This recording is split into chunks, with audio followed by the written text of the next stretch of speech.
Hello everyone, if you're new to my channel, consider liking and subscribing. It will make me feel wonderful if you do that. Thanks. By the way, I also have another Naruto and Luffy fanfiction channel. If you are interested, link is in the description. A Crew for a King by Fallen Angel Codester. To become king of the pirates, you need a crew. And in order to reach his dream, Luffy will need all the help he can get. Extended crew story. Slightly more serious Luffy. Adios. Vivi explaining who the woman was sent the more cowardly members of the crew into a panic. What do you mean she's the vice president? Nami shouted. Why is this always happening to us? Why are we always doing this type of thing? She's trouble. Usopp cried. Not only that, but big trouble. What do we do? I suppose I should apologize for letting you follow me around, Ms. All Sunday said to Vivi. After all, now the boss has gotten very cross with you. Don't apologize for something I know you did, Vivi hissed, looking angry. You let me find out on purpose, didn't you? Of course, Ms. All Sunday replied.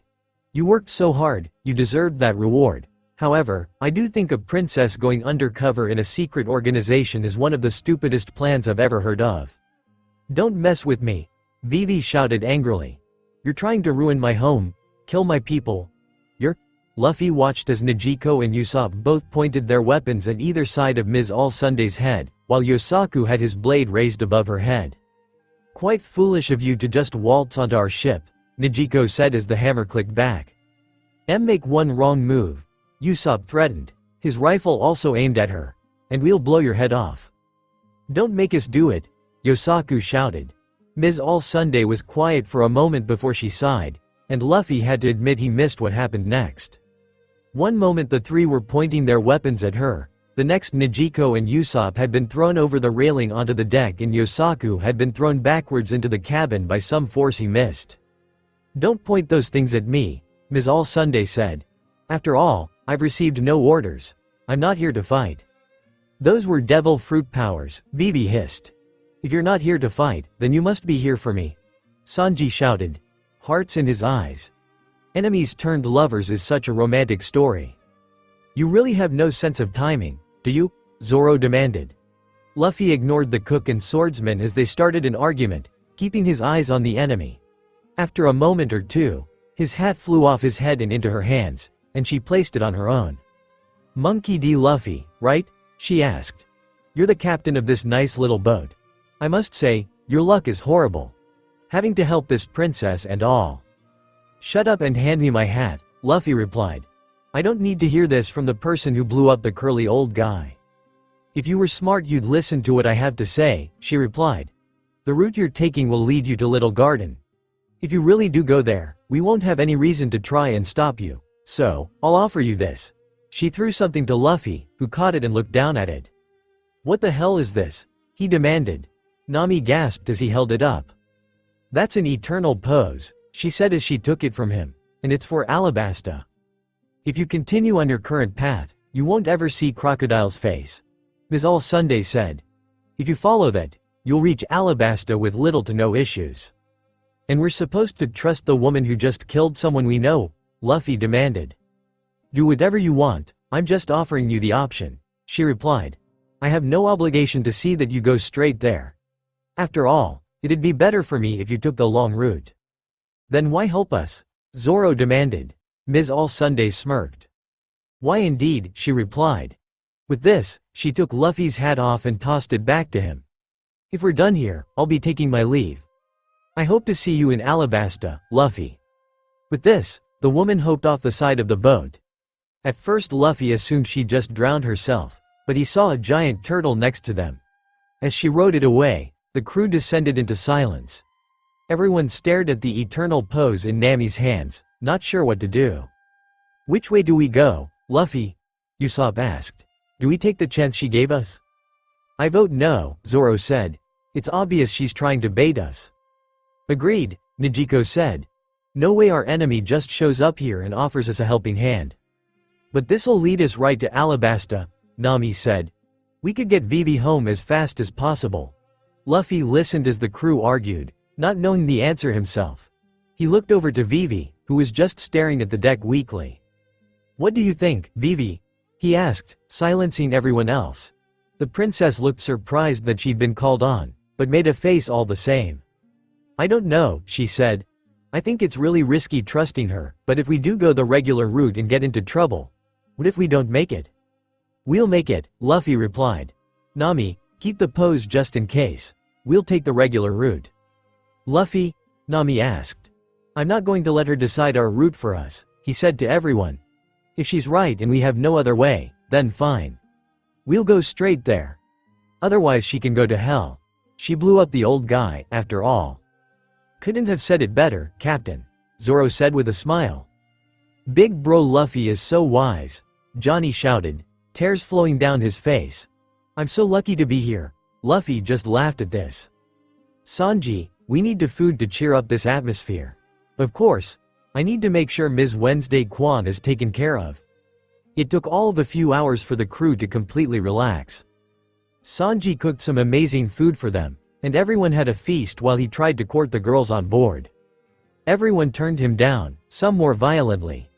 Vivi also told everyone that the beginning of the Grand Line was the most random, so the weather would be mostly okay now that they'd passed the first hurdle. Although she probably didn't think that they'd take that so literally and just started relaxing. Their attitude didn't change in the upcoming days, still lounging around until they were needed. Is this really okay? Vivi asked weakly. We should probably be more on guard. Just saying that isn't going to make them get up, Nami replied as she walked over to her with a smile. She knew full well that no one here was going to get serious until they had to. So here, have your drink and relax. It's actually pretty easy here. Nami watched as Vivi did as she asked, looking off to the sea. I suppose you're right, she said with a smile. The crew relaxed for a while longer, everyone laughing and having a good time. Hey look everyone, Sanji said from the edge of the ship. A dolphin. Sure enough, if one looked off that side of the ship they could see the dolphin. Only problem being it was 30 times bigger than the Mary. Get us out of here before he crushes us, Usopp screamed. You heard the man, Nijiko said. Get us away from this guy. The crew, spurred to action by the threat, quickly maneuvered their way away from the dolphin. Once they had gotten away, an island appeared on the horizon. That had to be our next destination, Nami said, investigating the log pose's lock. We're definitely locked onto it. As the ship ventured closer, it quickly became apparent to all that the name Little Garden was not at all accurate. The entire island was coated in a thick dense jungle, and once they got closer they could hear all manner of creatures inside. Nami didn't like the idea at all. This place has got to have scary monsters, Usopp muttered as the Mary sailed inland, down a stream. Or scary ghosts. Yosaku added weakly. Stop wetting yourselves, nothing's even happened yet, Zoro said. As if to startle the crew, a loud explosion sounded off on the island, causing both men to fall to the deck in surprise. It explodes, Yosaku shouted. I hate this place already. How long do we have to stay here, Nami? Usopp wailed. Nami made a face back at him despite the unsettling feeling she too had. I don't know, she replied. Unless we find someone to ask, we just wait until the log saves. So we could be here forever, Usopp replied. That's it, get out that eternal pose and let's get the hell out of here. Nah, Luffy replied before anyone else could say anything. I'ma go explore this place. What? Nami demanded. Luffy, we owe you to be playing around. Actually we do. Cause the log isn't saved yet, right? Nami was stunned by her captain's somewhat logical takedown, unsure of what to say now. Besides, we need food. We can spend this time hunting some animals until the log saves and we can leave. I hate when you make sense, Nami hissed. Luffy had a point no matter how she looked at it. Due to the chaos at Whiskey Peak they hadn't had a chance to restock their supplies, so this was the perfect opportunity. Go and have your fun. Awesome, Luffy shouted. Off I go. Can I come big bro? Johnny asked, looking excited. I want to explore this place too. Can I come too? Vivi asked. Luffy just laughed at this. Sure, come on, he said. Sanji, get us a pirate lunch. We'll need it. Once Sanji had given the crew their food, the trio darted off into the jungle, the sound of Luffy's laugh trailing off the farther away they got. Alright you guys, just cause the captain is goofing off doesn't mean we can, Nijiko said. We need food, And lots of it judging by the eating habits around here. Zoro, can you hunt? Huh?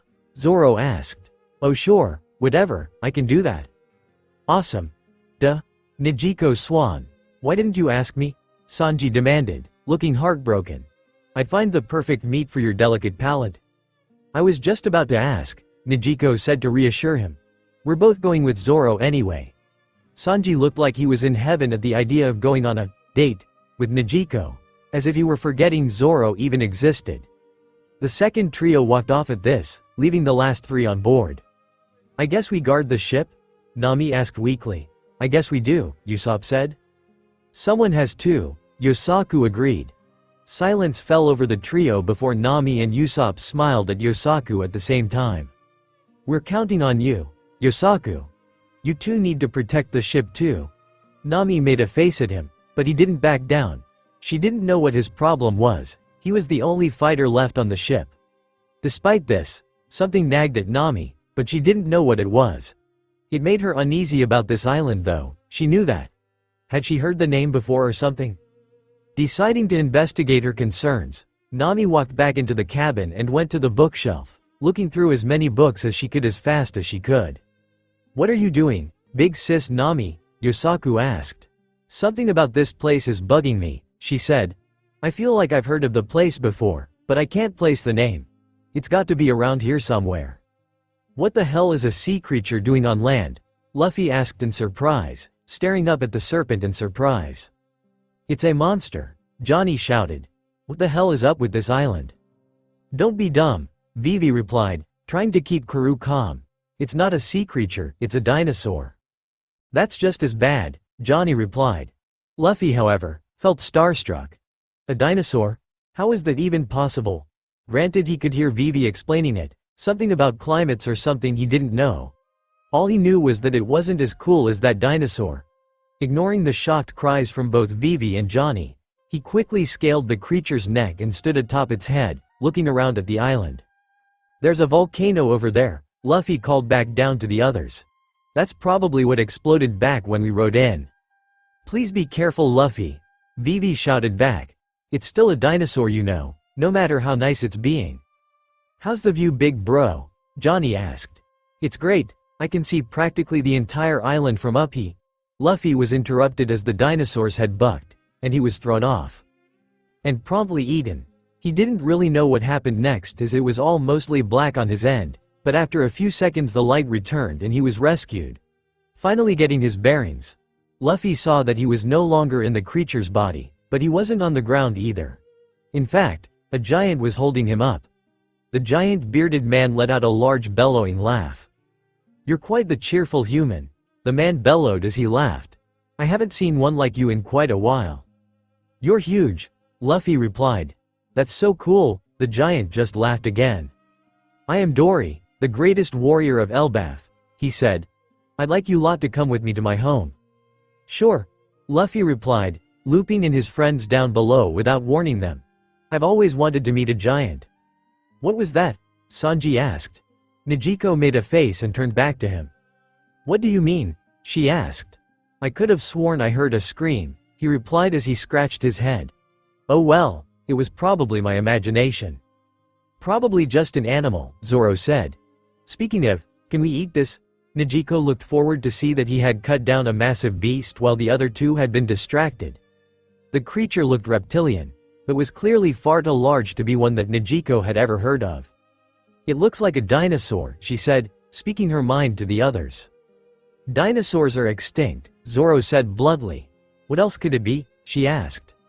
You're so perceptive, Nijiko Swan, Sanji shouted. To see that these creatures are ancient. Can we eat them or not? Zoro demanded, looking irritated by the cook's actions. Of course we can, it's meat, Sanji replied as he lit a new cigarette. Which is good for us, because Luffy would have lost his mind had it not been edible. Finally deciding they could eat it, Zoro picked up the massive creature and began to haul it back in the direction of the Mary, leaving Sanji and Nijiko to themselves to hunt.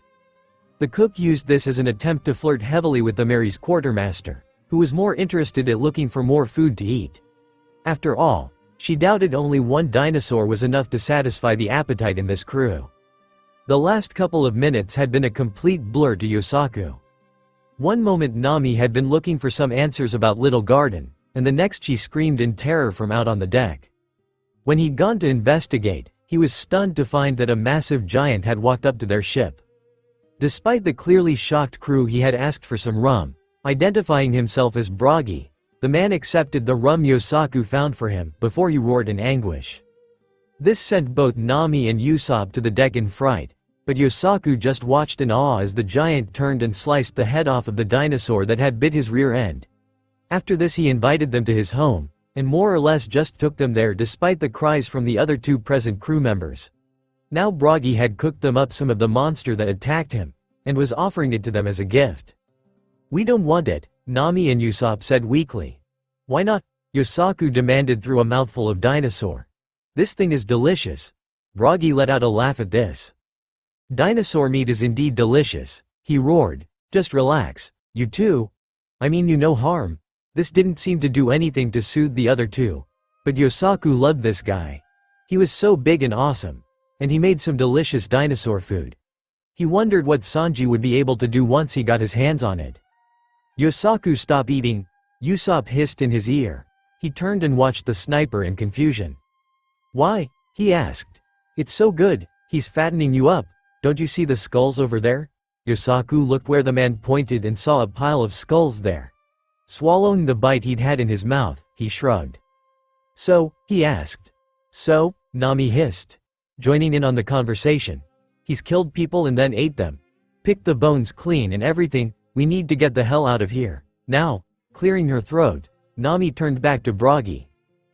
Bragi, could I ask you a question?" "Of course, little one," Bragi shouted. "What is it?" How long does it take for a log to save on this island?" she asked. "We have places to be, so." Bragi just let out another bellowing laugh. "Well, I hope it's not too important," he said. "Why?" Nami asked, looking frightened now. Bragi laughed again. "Log a year to save here. Make yourselves comfortable, we'll be sharing the island for a while. This meat is really good, old guy." "Ahaha, your lunchbox is really good too, although there isn't much here for a giant like me." "I'd hope it was good, or I'd beat you up." "Ahaha, you're a funny guy, little man."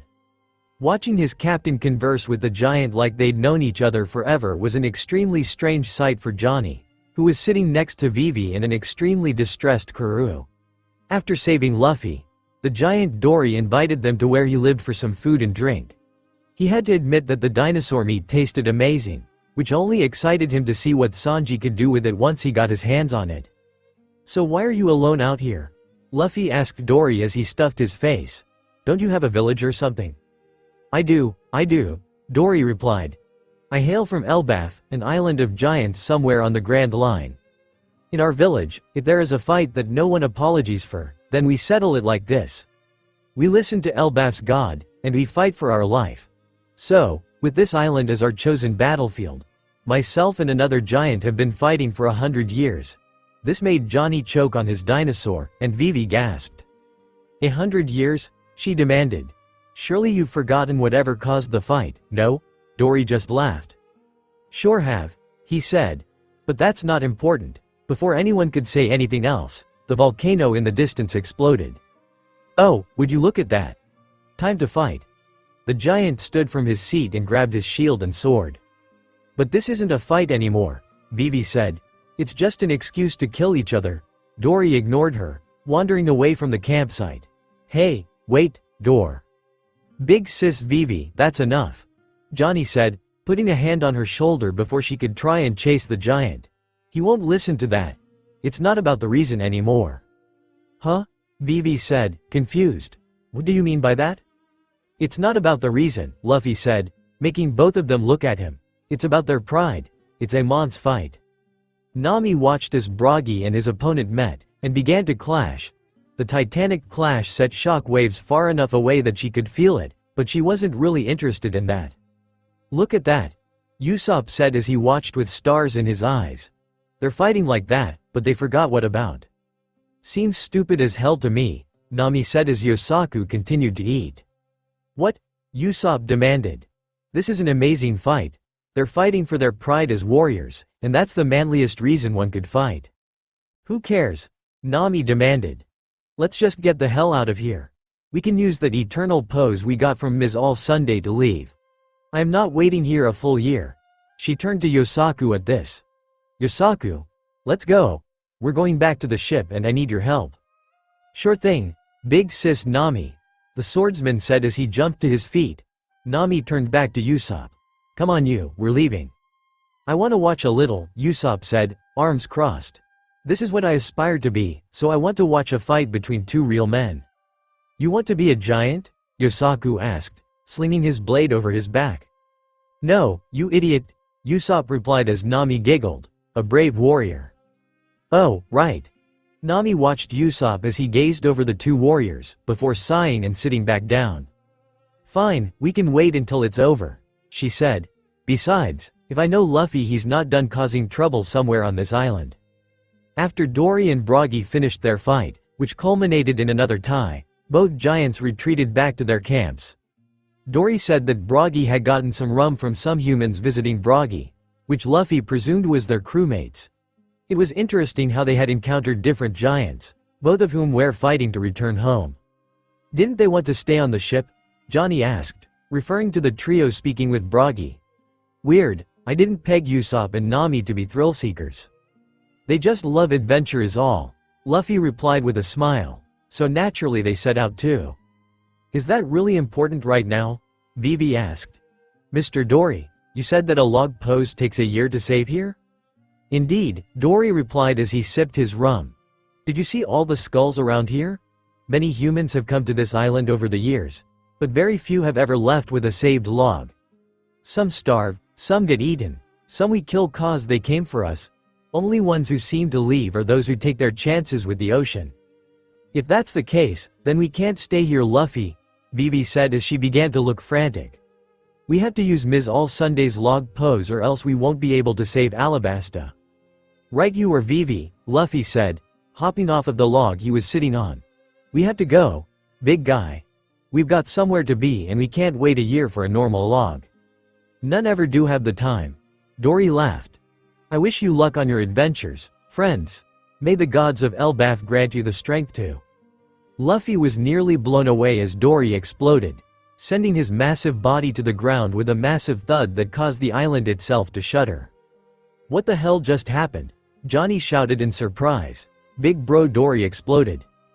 It had to have been the rum, Vivi said. There's no other explanation. Did Broggy do this? No way he would, Luffy said, feeling anger well up inside him. This bottle's been raging for 100 years. There's no way he'd do something so underhanded after all this time. Then what the hell just happened? Johnny asked, looking frantic. It must have been you people. Luffy's eyes widened as he looked over at Dory, who had gotten to his feet and was eyeing them angrily. Broggy would never do something like this, and you people gave us this rum. How dare you do something so nefarious? I swear we didn't do anything, Vivi shouted. There has to be a better explanation to this. We can.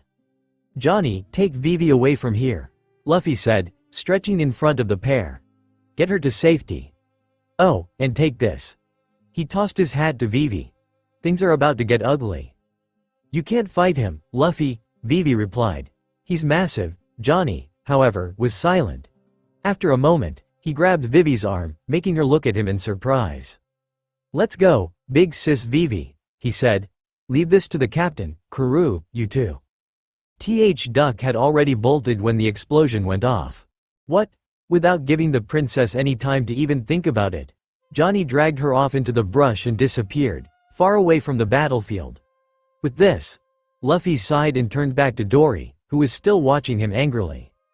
I'll give you one more shot to calm down, big guy, he shouted. Johnny, let me go. We need to go back. There's no point, Johnny replied as he dragged her through the jungle. Just what the hell was he doing? Big bro Luffy can handle this. What do you mean? Vivi demanded. He's just a regular guy. That's nowhere near the case. Vivi made a face, the swordsman turning to face her as they ran. Big bro Luffy is the strongest man I've ever met.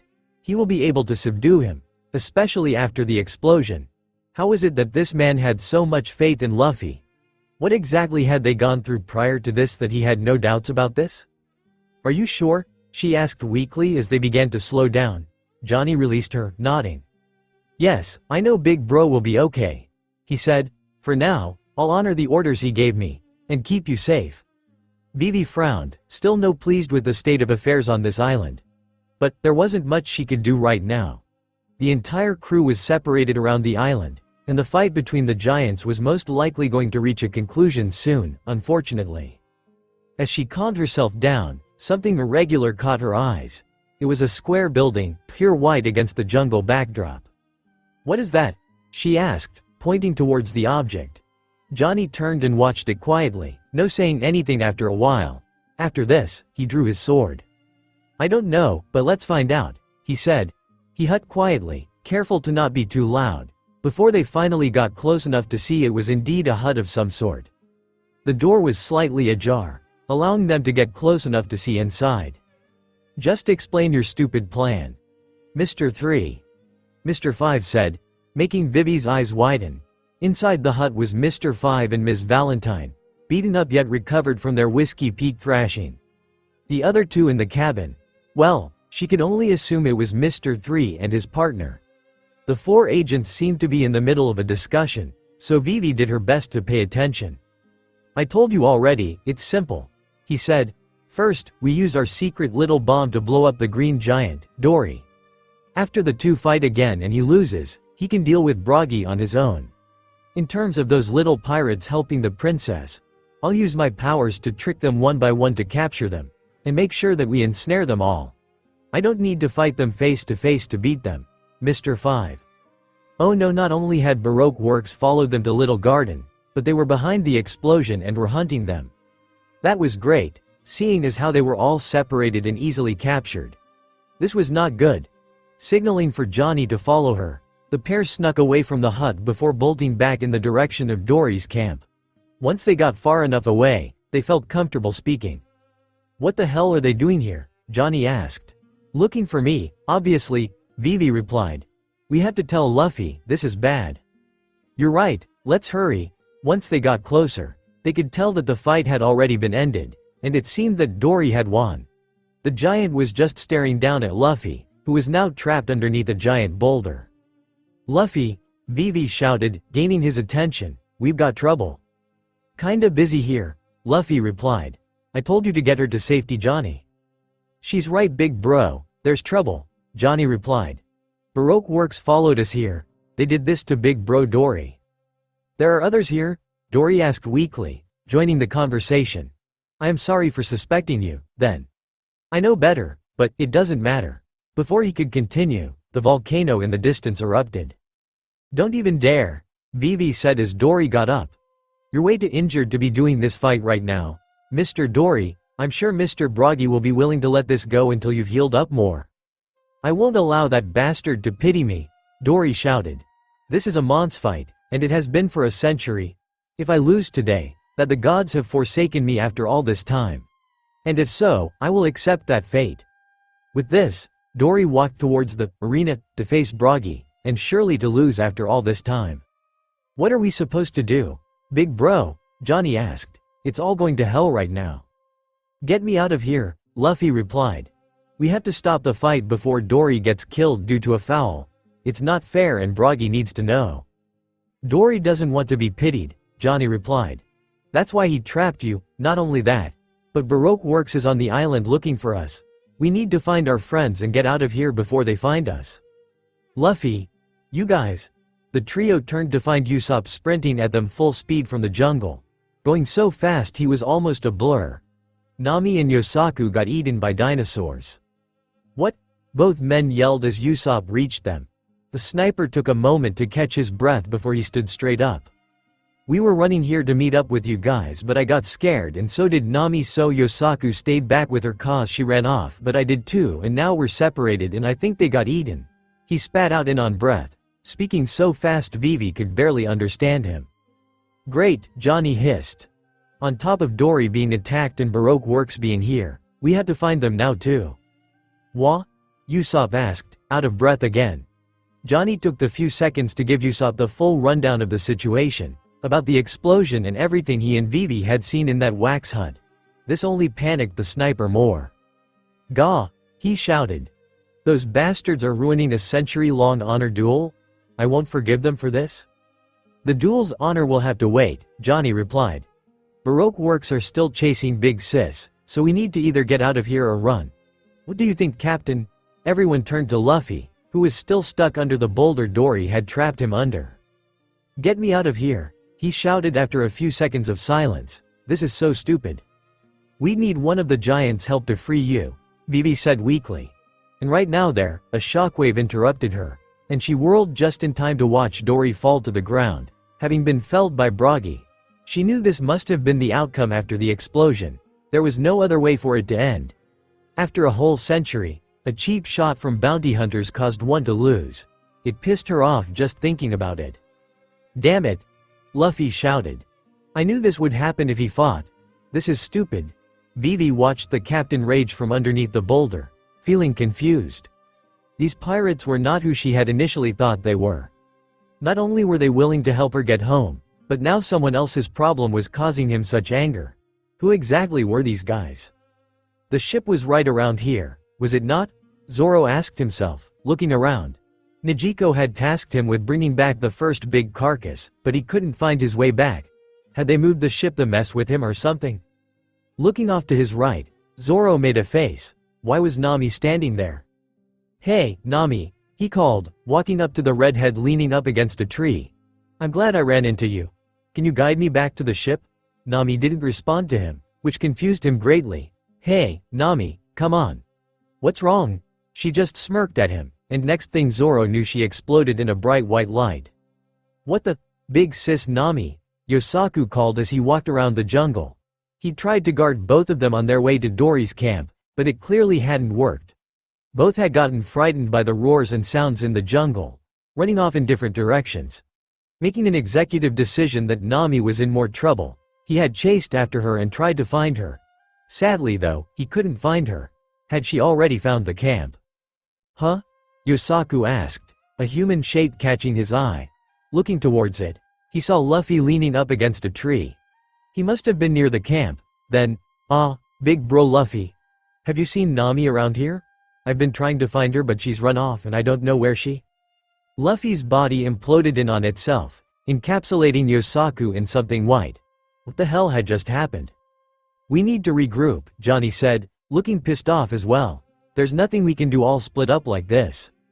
"We'll need to fight these guys off," Usopp said, taking his rifle from his back. "Lead me to that hut you guys found. Let's get these guys for ruining this duel." "I wouldn't worry about that, long nose," a new voice said. Vivi turned, and her eyes widened as she watched Mr. Five dispose of Karu's unconscious form right in front of them, Ms. Valentine cackling from beside him. "What did you do to him?" she shouted. "Tried to get your position out of him," Mr. Five responded as he picked at his nose. "Stupid bird wouldn't give it up. Thank God you all started yelling like a bunch of morons. Made it easy to get here." "Wait, who are these guys?" Usopp asked, confused. "Baroque Works agents," Johnny hissed, hand on his blade in preparation. "We met them at Whiskey Peak while you guys were out cold." That was all it took for Usopp to draw his rifle and aim it at the agents, initiating a standoff. "Did you guys put the bomb in that rum?" he demanded angrily, clicking the hammer back. "So what if we did?" Mr. Five asked. "You're not on the list, are you, long nose?" "Definitely not," Ms. Valentine said. "But he's clearly one of them, so I guess we deal with him anyway." "Bro Usopp," Johnny said, drawing his blade. "Me too," Vivi said, whipping out her peacock slashers. Meanwhile, Luffy just watched from underneath the boulder. "Get me out of here first, you guys. Come on." Meanwhile, across the battlefield near the giant Broggy, a different confrontation had begun. "After 100 years," Broggy said, sounding near tears, "we fought 73,467 times. And I won once." The giant managed to laugh a few times, before another voice cut in. "You beat him so easily, are you crying out of happiness?" it said as Broggy turned. "I should thank you, you've made my job so much easier." "Happiness?" Broggy demanded. "What do you know? Who are you?" The man with his hair up in the shape of a 3 laughed. "My code name is Mr. 3, he answered, gesturing back to the younger girl behind him. "And this is Ms. Golden Week. Oh, and I've also captured you." It was only then that Bragi noticed the wax that had cemented itself around his feet, keeping him firmly in place. "What the hell is this?" he shouted, wavering a bit as he tried to rip himself free. "You needn't worry about that," Mr. 3 said. "Just know that after 100 years, your 100 million berry bounty is about to be claimed." Despite the clear trouble the giant was in, the two figures who were hiding nearby had not intervened. After all, they had just been hunting for food when they'd stumbled across whatever this was. Using her deductive reasoning, the girl frowned. "Those people are with Baroque works," Nijiko said to Sanji, who was kneeling next to her. "They must be after Vivi. And that giant's bounty, apparently," Sanji replied as he blew some smoke out of his mouth. "What should we do?" "We should wait," Nijiko replied. "See if we can figure out what they're up to first. Charging in now would just get us into trouble." And so the pair watched as wax encased the giant, looking for their opening should it present itself. The battlefield by Dory's camp was dead silent, no one saying a word. Johnny, Vivi and Usopp stood across from Mr. 5 and Ms. Valentine, who seemed rather laid back about the whole situation. Before long though, the fight broke out. "Exploding shot," Usopp shouted, aiming his rifle for Mr. 5. A shot rang out, and Mr. 5 disappeared in an explosion caused by the bullet's impact. "Oh my, custom ammunition," Mr. 5's voice came. "That's very impressive. Too bad you chose the wrong person to shoot that at." Usopp made a face at this, but he didn't have time to question what had happened, as a blur appeared out of the smoke and slammed into him, an explosion going off. Luffy gasped as Usopp was flung back by Mr. 5's attack, bouncing off of the boulder keeping him in place. "Usopp," he shouted, worried about the sniper. Johnny and Vivi didn't waste any more time, drawing both their blade and slashers and running for Ms. Valentine. The woman waited until the pair was right up close, before she jumped and used Johnny's horizontal slash to catapult herself into the air. "I'll be sure to avoid your blade this time, glasses," she shouted with a laugh. 10,000 kilogram press. Luffy watched as the woman descended at an impossible speed, slamming her body into the ground. The impact created a crater and threw dirt into the air, sending both Johnny and Vivi flying. Usopp tried to stand and attack Mr. 5 again, but another swift explosive kick into the boulder made him hit the dirt again, not moving. Mr. 5 didn't stop there, delivering more kicks to the unconscious man without warning. Luffy growled, unable to contain his anger as he watched his friend getting attacked so mercilessly. "Leave him alone," he shouted, struggling against the boulder that kept him in place. "I swear to God I'll kick your ass." "And how do you plan on doing that from down there?" Mr. 5 demanded. "As far as I can tell you're stuck." Luffy could do nothing but watch as Ms. Valentine descended on top of Johnny again, throwing him backwards into a tree and causing it to crack. The woman wasted no time, moving to Vivi and grabbing her by the arm. Vivi tried to resist, but Ms. Valentine was stronger than she looked. "Stop fighting, princess," she said. "We've been ordered to capture you, not kill you, so don't make me hurt you." "Get your hands off of big sis Vivi," Johnny shouted, reappearing from the jungle. Sword of the Sea. Crashing waves. He rushed for Ms. Valentine and swung on her, who had no choice but to let go of Vivi to evade the attack. The woman clicked her teeth and turned, brandishing her umbrella. Using it she blocked Johnny's quick horizontal strikes. The swordsman struck again and again, but somehow the umbrella wasn't sliced. How was that possible? 5,000 kilogram bat. With one swing of the umbrella into Johnny's abdomen, the swordsman was sent flying back into the jungle, and didn't reappear. Ms. Valentine sighed and swung her umbrella around some more as she picked Vivi back up. "I'm not used to using my power on items," she said. "Couldn't make it too heavy. I'll make sure to crack his skull if he comes at me again." "Johnny," Luffy shouted, growing even angrier. "Stop it.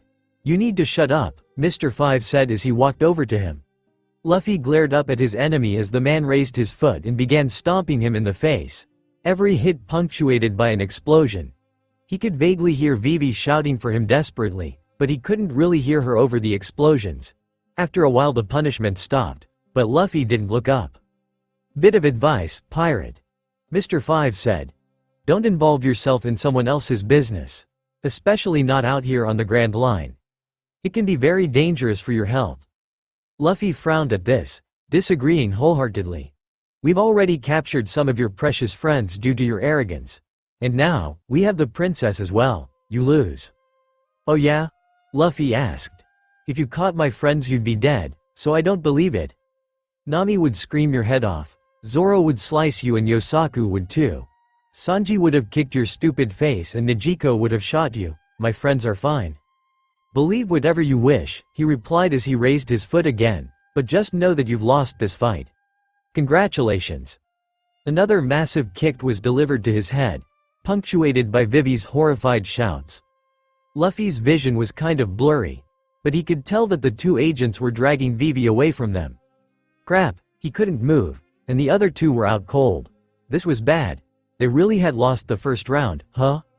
Nijiko watched as the giant, who Mr. 3 identified as the red giant Bragi, was brought to his knees by the Mont's devil fruit powers. It seemed like he was being encased in wax, and it looked extremely uncomfortable.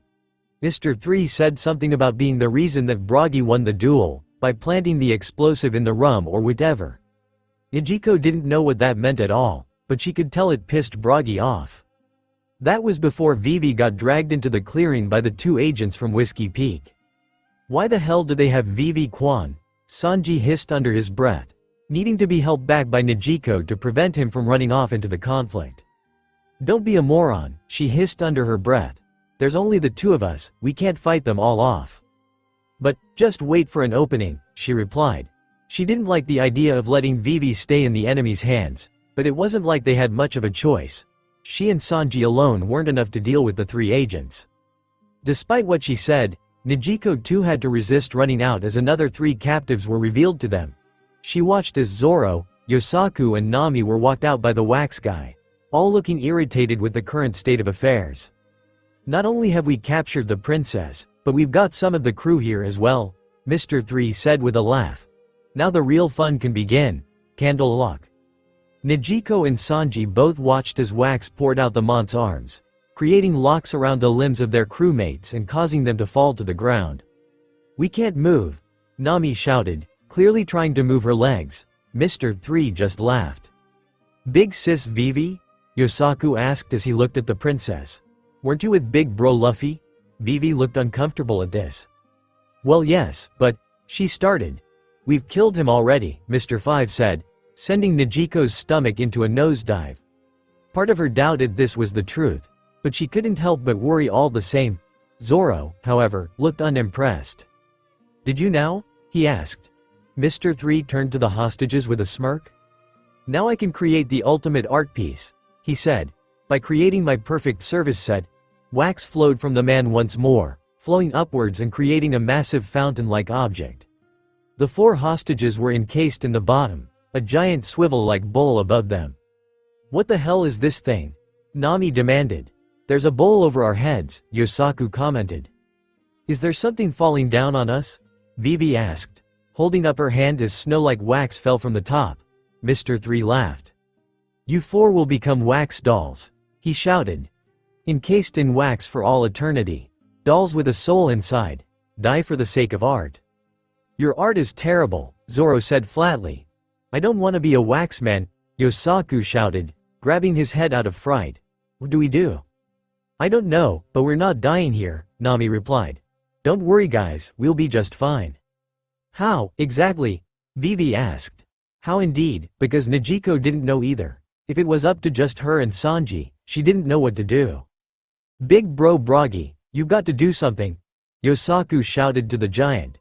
You're so massive, you can destroy these guys. Bragi didn't respond, looking devastated as he sat trapped in the wax. I wouldn't bother with him, Mr. 3 said. He's so happy he killed his best friend that he started crying. Whether that's because he won or because he's killed his friend I'm not sure. But had good of friends if you didn't know he was in pain. Bragi was silent for a moment, more tears flowing from his face. I knew Dory was hiding something from me, he said. He was acting weird and groggy that whole fight. But even so, I wasn't going to disrespect his wishes. His wish that we continue the fight no matter what, that's the wish of a true warrior. But what would you fools know about true pride? Nijiko's eyes widened as the wax binds around the giant's arms were snapped, his rage fueling his escape. He raised his arm and swung it at the agents, who all dodged it as quickly as they could. Explosion. Nijiko flinched as Broggy's face exploded, clearly Mr. Five's doing. That should shut him up. What an idiot, Ms. Valentine said as she laughed. Mr. 3 looked a little startled by what had happened, and he sighed. I underestimated him, he said. Although I won't allow him to escape again. Nijiko watched as the agent spawned swords made of wax, and drove them into the giant's hands and feet. It was brutal to watch, but she couldn't look away. After he'd done that, he speed up the service set, which made the wax fall onto their friends much quicker than before. Looks like we'll be wax before we know it, Zoro said bluntly. What do we do, big bro? Yosaku said, panicked. I don't want to become wax. Well, that's obvious, Zoro said. The swordsman pulled out 2 of his blades and inspected them carefully. I'm going to chop my feet off to get out of here. Is that Marimo serious? Sanji hissed under his breath. He can't actually be ready to chop his feet off. We need to do something, Nijiko replied as the crew that had been captured argued loudly. She scanned the area as quickly as she could, looking for any sort of opening that she could use in order to help them. The 4 agents were all looking at the argument, meaning they might be able to sneak up and deal with one of them without being seen. That said, who should their target be? She'd seen Mr. 5 and Ms. Valentine fight, so maybe the 2 unknowns in Mr. 3 and that smaller girl should be the target. But were they stronger? If what Vivi said about Baroque Works' numbering system was right, they should be, but she didn't know how accurate that was. Nijiko's train of thought was interrupted by an angry battle cry. Turning, she watched in disbelief as Luffy and Johnny, who were both riding atop Karoo, barreled into the opening. The duck skidded to a stop across from the agents, allowing both men to jump off and square off with the agents. All right, barbecue agents, Luffy shouted. Give us Vivi and my crew and nobody has to get hurt. Oh, so he wasn't dead, Mr. 5 said. He's quite resilient. Luffy, Johnny, Nami shouted. You guys have to save us, we're going to turn into candles if you don't hurry up. Don't worry, Nami, Luffy said as he cracked his knuckles. I won't let you become candles, will we, Johnny? Hell no, Johnny shouted as he drew his blade. Let our crew go or so help me. So this is the man with the largest bounty in the East Blue, Mr. 3 said.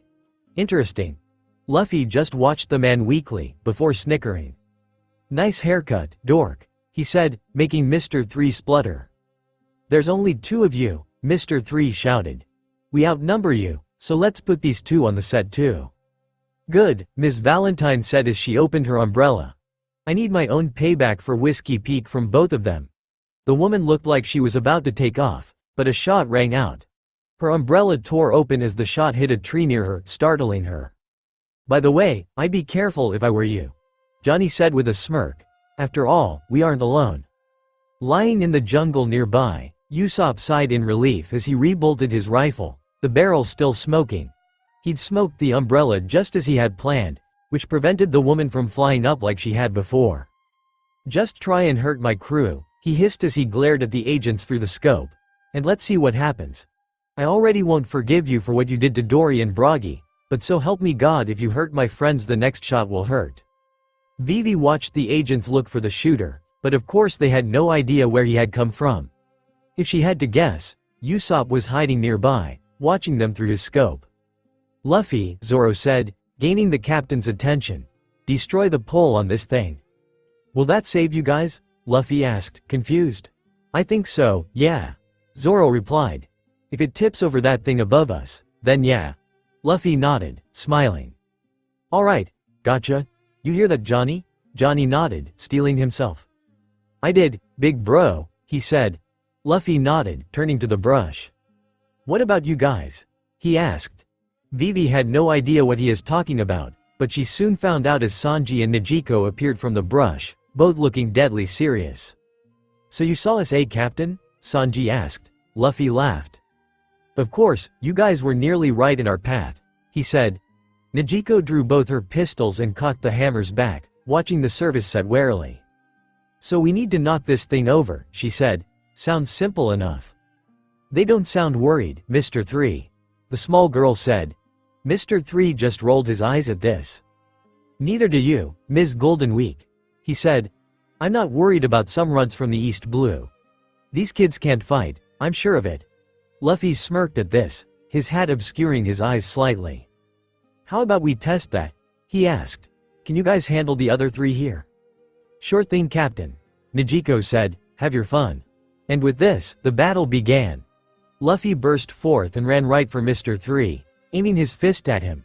The Candleman dodged it and raised a hand, which turned to wax. "Candle luck," he shouted. The wax encased Luffy's legs immediately, trapping him.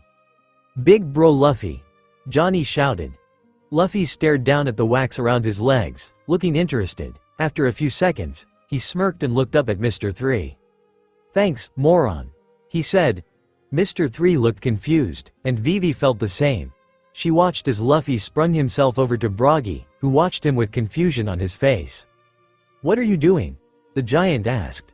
"Sorry if this hurts, big guy," Luffy replied. Vivi watched as he wrapped his elastic arms around the wax swords holding Broggy down, tightening them up as far as he could go.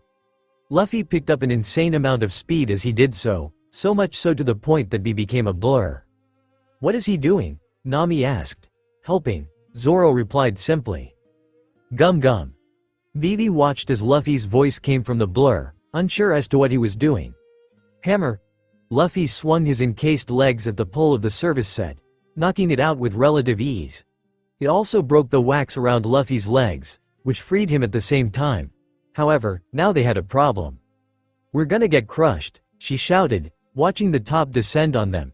She braced and waited for the worst, but nothing happened. Opening her eyes, she could see that the top had landed right above them, not crushing them. She wanted to breathe a sigh of relief, but they still had a problem. "The wax is still falling," Zoro said pointedly. Nami coughed to reiterate the point, and Vivi too felt her body hardening up. Mr. 3 just laughed. "As if that would stop it," he said. "As long as the wax falls, you will all become my art, so hurry up." "Big bro Luffy, you need to break us out or destroy that thing," Yosaku shouted. "Hurry please." "I gotcha Yosaku, don't worry," Luffy shouted, running right for them. "Nice try," Mr. 3 said. Candle harpoon. The wax formed into the aforementioned weapon and sword for Luffy, but a shot rang out. Mr. 3 recoiled, blood spurting from his arm. The harpoon fell off target, allowing Luffy to get closer. "Nice shot Usopp," Luffy said, throwing a thumbs up high into the air. The captain reared his fist back and prepared to strike, but a wall of wax got in his way. Mr. 3 had recovered just in time to stop him, growling as his arm bled from Usopp's shot. "Stouted. My art needs time to be perfected." "Your art sucks," Luffy replied, aiming his fist for the man instead. Candle lock. Before Luffy could strike, his arm was encased in wax, just like his legs had before. Luffy looked down at the wax, grinning again. "How stupid are you?" he asked. Mr. 3 just looked confused, but Luffy didn't seem to care.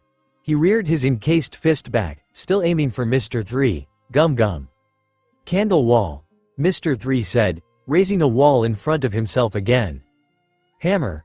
Luffy's attack struck the wall dead center, and for a second nothing happened. However, the wall of wax cracked, and Vivi watched as Luffy's attack broke open the wall and hit Mr. 3 square in the face.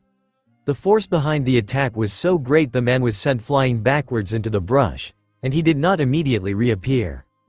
"Great work, Luffy," Nami shouted happily. "Now get over here and save us." Luffy turned and watched them, and Vivi made a face. What was he doing? "Come on big bro, we need you," Yosaku shouted. "I know," Luffy replied, "but I don't want to." Vivi's eyes widened at this, everyone else looking equally as confused. "What does that mean?" Nami demanded. "We're running out of time." "I know. Then save us." "I don't want to," Luffy repeated. Why was he doing this? Vivi didn't understand what was so different about the captain. Just a second ago he'd blown away their enemy, and now he didn't want to help. She was confused until she saw the strange symbol under his feet. "Under his feet," she said. "What is that?" "What the hell is big bro Luffy doing?" Johnny demanded as he jumped back from his engagement with Ms. Valentine. Nijiko made a face and watched their captain stand there indifferently. I don't know, but he'd better hurry up and save them, she said. Sanji bounced back after a fight with Mr. Five. His suit slightly tattered from the explosions. Mr. Five laughed. The captain wasn't careful, he said. He's trapped now. What the hell does that mean? Johnny demanded. What did you do to Big Bro? Ms. Valentine just laughed. We didn't do anything, she said. Now, let's see how this crew fights without their precious captain. I don't know how clear I have to be, Luffy said. I don't want to help you. Luffy, this really isn't the time for this, Nami replied. Get us off of this thing or destroy it. Nah. Big Bro is being affected by something, Johnny hissed to Negico and Sanji, who were standing near him. It has to be that symbol under his feet.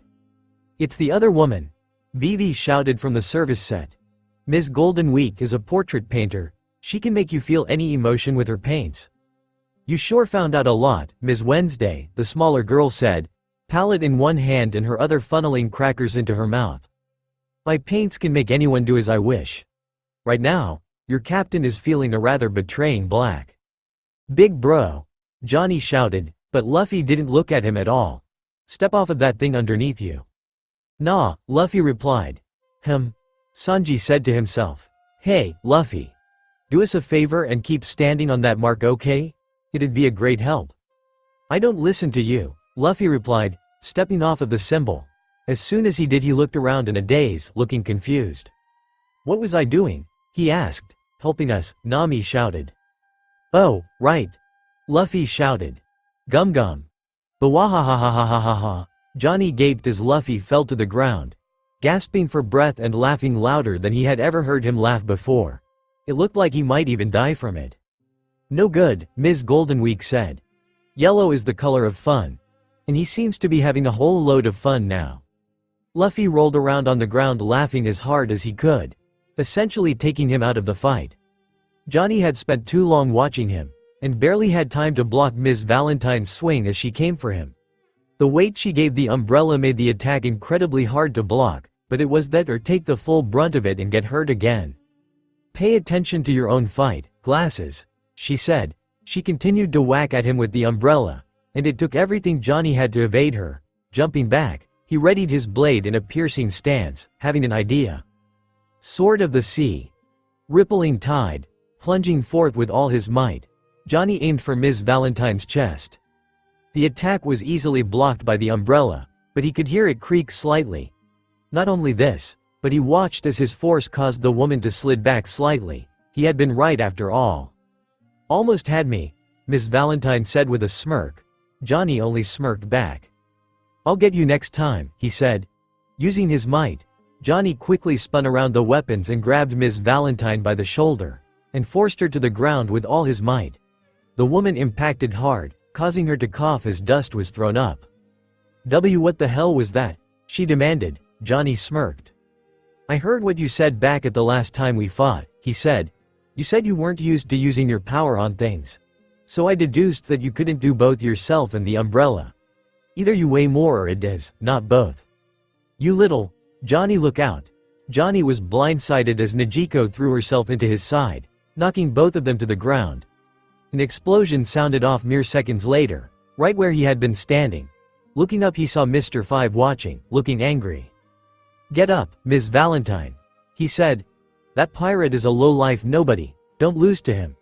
The woman nodded and got to her feet, readying her umbrella again. You okay? Negico asked, still lying over Johnny as if there was some threat still. Yeah, I'm fine, he said. Any ideas? Johnny, you bastard, Sanji shouted. A fire lit in his eyes. How dare you take the time to try and seduce Negico Swan on the battlefield? I'll get you for this. What is he talking about? Johnny asked, looking up at his quartermaster. She just looked annoyed. Ignore him and get up, she replied. The pair got to their feet and squared off with the agents again, everyone being quiet before the battle broke out once again. Looks like this battle ain't going our way, Usopp hissed to himself, watching from the bushes. He'd obeyed Luffy's order to stay back and provide cover, but now he wasn't sure what he had to do. Did he help Luffy, or the others with the other agents? But he had an even bigger question than that. Why the hell are you here too? He shouted angrily, glaring at Karoo cowering next to him. Aren't you gonna help save Vivi, you useless bird? Karoo just quacked at him, making Usopp sigh. I get it, he said. Fighting like this is scary. I don't like it either. I should thank Nijiko for buying me this rifle. After all, from this distance. Usopp grinned as he loaded in his own ammo, and aimed the rifle squarely at Ms. Golden Week. I can save my captain just like she said, exploding shot. The sound of a gunshot followed up by an explosion caused everyone on the field to pause. Ms. Golden Week cried out in pain, falling away from the picnic she was having with Luffy. Her palette and brush lay destroyed near her. Another shot rang out, and Luffy caught on fire. The captain's agonized cries made everyone watch for a fair amount of time, before finally he appeared from the inferno shirtless. Coincidentally, also without the marks that had been drawn on him. Finally, he shouted angrily, "Now I can save the others." "TCH," Mr. Five said. "And to think our superior agents went down first." The man reached into his coat and drew a gun. One Johnny had never seen before.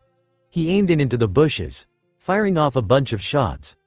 The shots exploded just like every other part of the man, but this one was punctuated with Karoo crying out from the flames. He appeared shortly thereafter carrying a wounded Usopp, somehow still conscious. "Big bro Usopp," he shouted frantically, "are you okay?"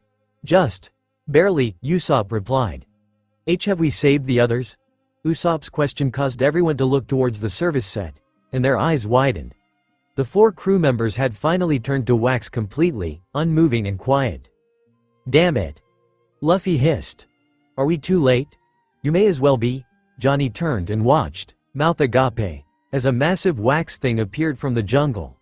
It appeared to resemble a boxer, and had Mr. 3 controlling it at the top. "Now, I'll defeat you with my wax champion move. Ms. Golden Week. Paint me a cool color." "Can't," the girl replied from her position near her palette. "They destroyed my paints." "What?" Mr. 3 asked in disbelief. "Damn pirates. Just how pitiful are you lot?" "You went down first," Ms. Valentine pointed out. "Luffy," Sanji called. The captain looked to his cook, who had lit a new cigarette. "You're taking the wax guy the first, presume?" "Of course." "I'll take the explosion dude." "Johnny, Nijiko Swan, you two can take her right." "Of course," Nijiko said, raising her pistols. "Sanji, get me that guy's pistol. I want it." "I'll fulfill my duty, big bro Sanji," Johnny shouted as he raised his sword again. Sanji grinned as he turned to Usopp. "And you can find a way to free our friends, Usopp," he said. "If everyone's cool with that, let's get going." Without waiting, Sanji rushed at Mr. 5, who stood waiting without a care in the world. His kicks easily connected, but the explosions that followed sure were a pain in the neck. "Listen buddy," Sanji said as he jumped backwards. "My beautiful Nijiko Swan wants your pistol, so I'm going to need you to hand it over." "Ah, you mean this pistol?" Mr. 5 asked as he took it out again. "How about I give you a full demonstration?"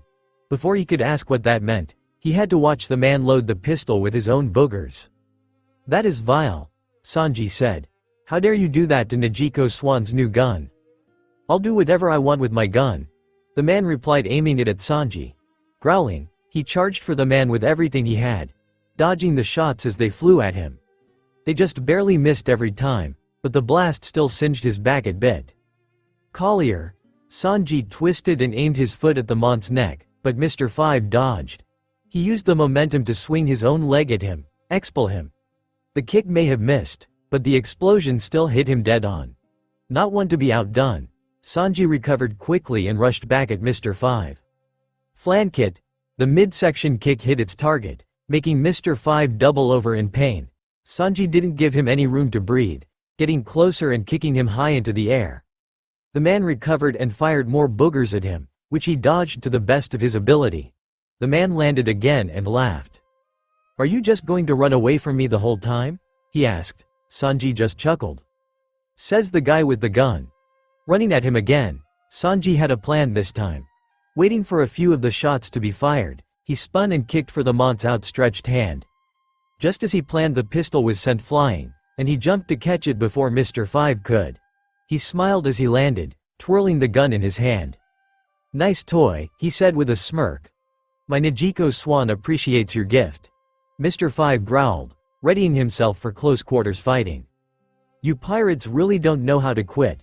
Karoo rode Usopp into the nearby bushes as the fighting recommenced, everyone taking on their designated fighter.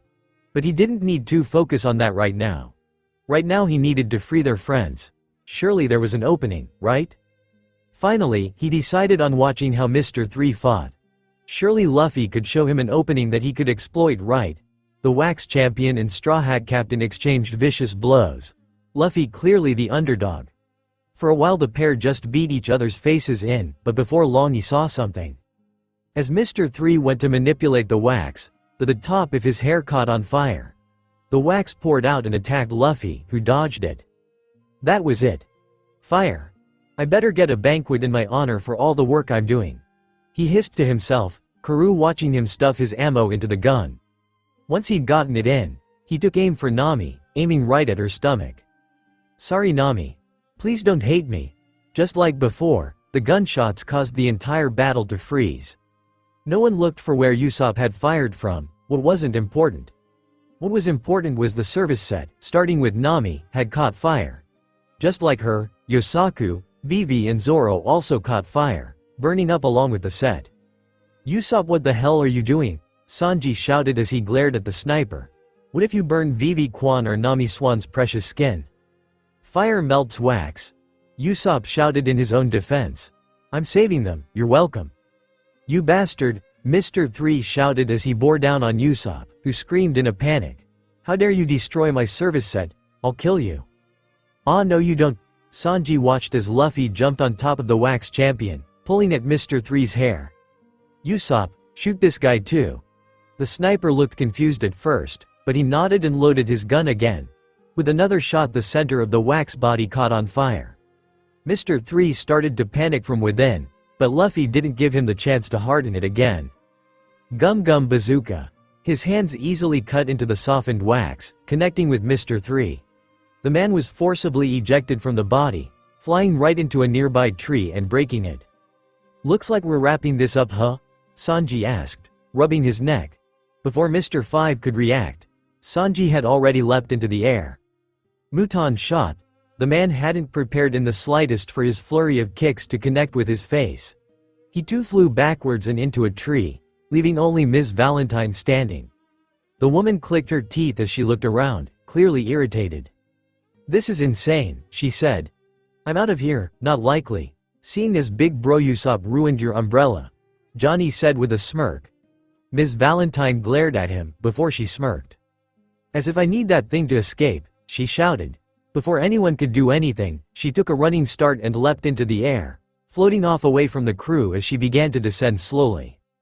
Until Broggy blocked her path. The giant looked positively livid as he wrapped his hand around the woman, who looked terrified. How dare you interrupt our honor-bound duel? He boomed. Raising his hand high above his head, he spiked Ms. Valentine down into the dirt, making the entire island shake. The woman now lay at the bottom of a crater, unmoving. In the blink of an eye Vivi, Zoro, Nami and Yosaku appeared from the flames, burnt a bit but alive. Who the hell lit us on fire? Nami shouted, shirtless. Sanji could barely hear Usopp's cries over the sound of angels singing in his ears as he stared at his own princess. Rounding up the Baroque Works agents wasn't too hard seeing as all save Ms. Goldenweek was unconscious, and she seemed pretty willing to cooperate. There wasn't much to tie them up with, so some vines would have to do for now. Not like it mattered anyway, they'd be leaving soon enough. This is a cool little pistol, Nijiko said as she played with the gun she'd taken from Mr. 5. From what Usopp had told her, it was a new model out of the South Blue, capable of firing 6 shots very quickly. She was going to use this to her own advantage, definitely. At Usopp's request she'd handed over one of her old pistols. He said he had an idea for it, so she had no issues in handing it over. If Usopp's custom ammo was any indication, he could be trusted with mods. Granted, her joy was undercut by Broggy's crying. Big Bro Broggy, Yosaku shouted, still not wearing a shirt for some reason after it had been singed off by Usopp's flames. I feel your pain. To win the duel like this, Usopp shouted, this is unforgivable. Would you lot shut up already? Dory asked, walking up to them cradling his wounds. Everyone gasped as he sat down, Broggy looking the most surprised. Dory, he shouted as he embraced his friend, you're alive. Of course I am, Dory mumbled. Our weapons are nowhere near sharp enough to kill me with one strike. Weapons? Luffy asked.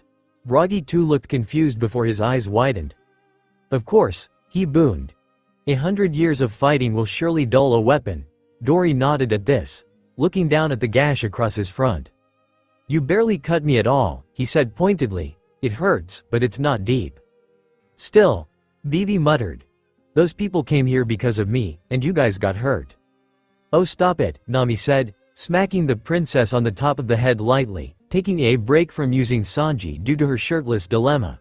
If they came here, that means someone sure is mad that you're on the move. Take this as a compliment. And we won anyway. Luffy shouted happily. Let's have a rice cracker party to celebrate. Nejico watched as the captain tossed crackers to everyone, who looked confused. Where did you get these? Johnny asked as he bit into his. That small girl we beat up had them, Luffy replied as he stuffed his face with them. Hey Luffy, share, Usopp shouted. You have more than us. I'm the captain, I get the most of the loot. Still, Zoro said as the two argued. I doubt those will be the last agents we encounter. After all, the last thing Baroque Works wants is Vivi to make it home. We'll deal with them when they come for us, Nejico said as Yosaku too attempted to take more crackers from Luffy. For now, we should leave. Who knows when those three will wake up, and we should be gone when they do. And with the time it takes to store a log, we have no choice but to use Ms. All Sunday's eternal pose. Nami agreed. So we should get going. Nejico saw her sister flinch slightly and whack at her stomach, but she just assumed a bug had bitten her. It was likely, seeing as they were in the middle of a jungle. So you'll be leaving? Broggy asked, making the crew look back at the giants. Yep, we gotta get going. Luffy said from atop both Yosaku and Usopp. We'd love to stay longer but we can't. Dory said. Then allow us to see you off from the shore. We will meet you there. Wait, Usopp shouted as both giants stood up. The sniper smiled up at them. I just want to thank you guys for what you showed me, a proud warrior of the seas, and how you have to fight for your pride no matter what. I won't forget what I saw here today. Both watched Usopp quietly before breaking out in booming laughter. Our friend sure is funny, Broggy, Dory shouted. He is indeed, Broggy said. Do not fear, Usopp. One day you will become a brave warrior just like us. You sure helped us today too. We thank you for that. Usopp laughed as well as the giants left, leaving the crew to themselves. Oh, I almost forgot. Nejico said as their schedule flooded back to her. We still need some more meat. Let's kill more dinosaurs on the way back to Mary. Yes. Luffy cheered. Dino tastes awesome. And so with this the Straw Hats began the walk back to the Going Merry, after correcting Zoro's course and assuring Nami she wouldn't be eaten of course. Far away from Little Garden, in the country of Alabasta, another situation was developing. In this office sat Ms. All Sunday, who was near a banana gator that was resting peacefully. The woman watched quietly as her boss once again dialed the transponder snail, looking downright pissed off. Problem, Mr. Zero? She asked with a small smirk at his irritation. The warlord looked back at her. Don't sass me, Ms. All Sunday, he threatened, or I'll kill you too. Whatever has you so mad? She asked, ignoring the threat. He wouldn't kill her, not yet. Mr. 3 isn't answering, he replied as he growled at the silence again. He hung up and puffed at his cigar to calm himself down. I explicitly told him I'd be contacting him to give him orders. Perhaps he's been defeated, she suggested. If he has, I'll kill him, he replied. He'd better answer soon, or else I'll send Mr. 2 to eliminate him. A bit rash, don't you think? She asked. Crocodile rolled his eyes and turned his eat away from her, puffing his cigar again. I'm not a fan of loose ends. Mine are clearly bigger. You're dreaming, Marimo. Vivi watched the swordsman and cook argue about the size of the dinosaurs they'd killed, unable to accept they were the same size. While they did so, Johnny and Yosaku stood off to the side, waiting to slice the meat up for transport. While this was happening, Nami was checking to make sure they had enough space for it all, while everyone else just waited around lazily. She took this moment to really come to terms with what was happening around her. At first, it hadn't been her favorite idea to travel with nameless savages to her home like they were supposed to be her guards. Pirates were pirates, so they were obviously up to something when they agreed to help, and yet, Even with Nami wanting money from her, the Straw Hats were clearly genuine in their want to help her. They were unlike anything she had ever seen before in a pirate crew. Much less pirates than a group of friends just traveling the seas together. Sure, they still had roles, but they weren't strict or unfriendly in any way. All in all, it just confused her. They were just nice people. "Would you morons shut up already?" Nami asked as she leaned over the railing. "We don't have any more room. Ditch those carcasses and get on." "Mine are bigger though, Nami Swan," Sanji shouted happily. "Tell him he's full of it," Zoro said. Nami sighed and leaned her head on the railing, her face looking flushed. "Shut up already, both of you," she hissed. Both men looked at the navigator quietly, before grumbling and getting on board the ship. After everyone had calmed down, the ship slowly began sailing down the channel, clearly intent to exit into the Western Sea. "I wonder where Dory and Bragi are," Usopp said. "It's not hard to figure out," Zoro replied, gesturing forward. A simple glance would tell anyone that the giants were waiting to see them off, standing at the edge of the island. "Hello friends," Bragi said, face looking serious. "We've come to see you off as promised." "And we also have a warning," Dory said. "No matter what happens, and no matter what you see, keep moving forward." "Got it," Luffy shouted. "We keep forward, what did they mean by that?" Yosaku asked weakly as Mary laced out of the river and back onto the open ocean. "I have a feeling we'll find out," Nejico replied. Just as Luffy promised, the ship stayed forward in its path, and it didn't take long before the ocean underneath them began to rumble. "I think that might be what they were talking about," Sanji said, watching as a gigantic goldfish came forth from the ocean. The fish stared down at them like they were a snack, and Vivi could practically feel her life flashing before her eyes. "We need to get out of here," Johnny shouted in panic. "Big bro Luffy, give us the order." "No," Luffy replied. Turning to look, Vivi noted the captain looked slightly worried himself. "I said we'd stay forward, so we stay forward." "Right into a giant monster's mouth," Vivi shouted, the goldfish now waiting to eat them up. Luffy didn't give an order, and soon enough the ship passed into its mouth. "We're so dead," Nami cried, chewing on a rice cracker Luffy had given her. Luffy just laughed. "We're fine," he said. "It's like Laboon." "This is completely different," Johnny and Yosaku shouted together. "Still, they must have known this would happen," Nejico said, her voice echoing in the dark. "I wonder what they're due."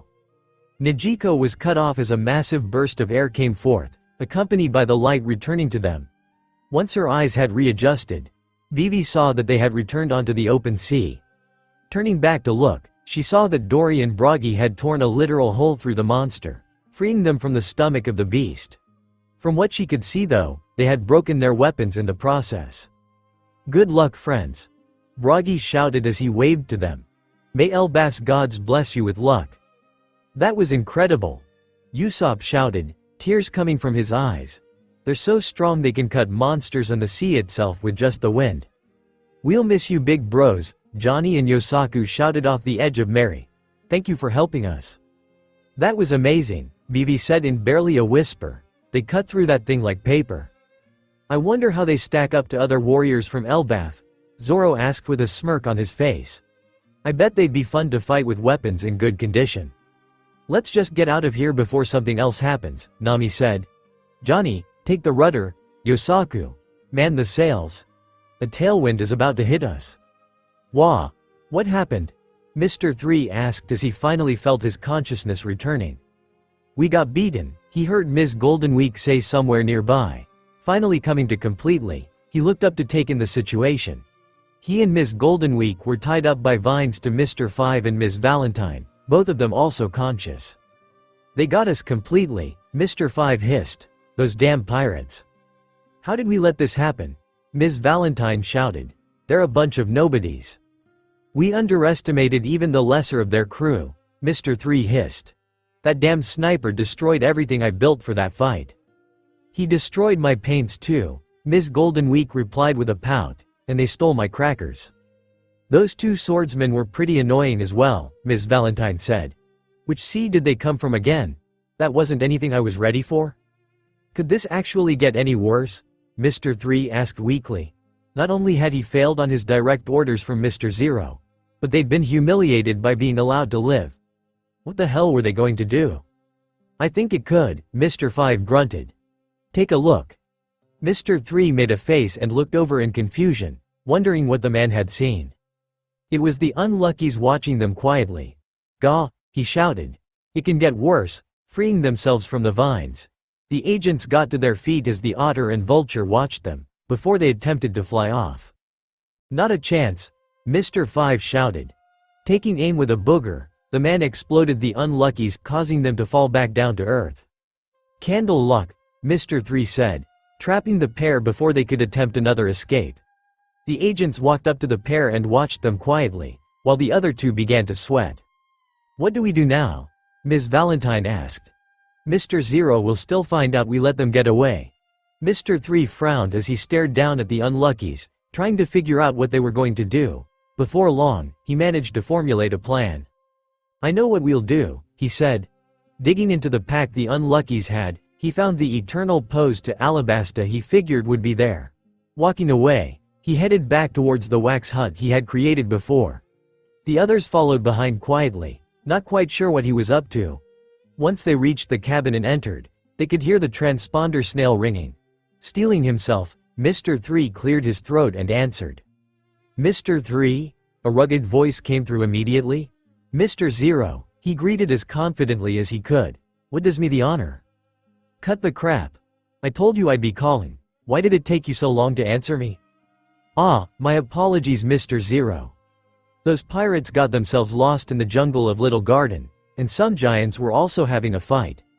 Not to mention the lovely princess was hiding from us. But not to worry, we've made sure their journey ended here. Is that so? Indeed. The princess was oh so sad, and her tears nearly moved me, but I did my job and ended her. Excellent work. Did you see the unluckies? I did. They have an eternal pose for you. Come to Alabasta and meet with me. It is time for us to take what we want. I'm getting off the line now, I don't need the Navy hearing this. Yes, sir. See you then. The line was cut off, and Mr. 3 allowed himself to take a deep breath of relief. He'd lied his way through for now. He hadn't expected the boss to give off such an aura. Now what? Mr. 5 demanded. That was a lie. I know it was, Mr. Threg, to chase those damn pirates down. We need to kill them before they reach Alabasta. And how do we do that? Ms. Golden Week asked. We use my boat, Mr. 3 said. And we track down those pirates and end them. If we don't kill them before they get to Alabasta, we can't even face the boss. Look at this situation you've put us in, Ms. Valentine said. I think I'd rather die. We can do this, Mr. 3 replied. We won't underestimate those pirates again. We'll make sure they don't make it there. Drum Island is nearby here, Ms. Golden Week said. We'll have trouble finding it without a regular log pose, but if it snows it should get easier. So we have to navigate to an island we don't have a log for, to track down pirates who are way too strong, to save our lives against our even stronger boss? Ms. Valentine asked. Yes, Mr. 3 replied. Exactly. Great, sounds like fun. What is this? Dory asked, picking up the small creatures trapped in wax. I'm not sure, Broggy replied, but I bet they taste good. Ahaha. I bet they do. Let us taste them before our next duel. Come on Johnny, get the sail right. I'm sorry, big sis Najiko. Johnny shouted from up above. The wind is making it hard. Well, furl it a bit. Najiko watched as the swordsman did as instructed, which allowed him to correct the sails much quicker. There ya go. You got it, good job.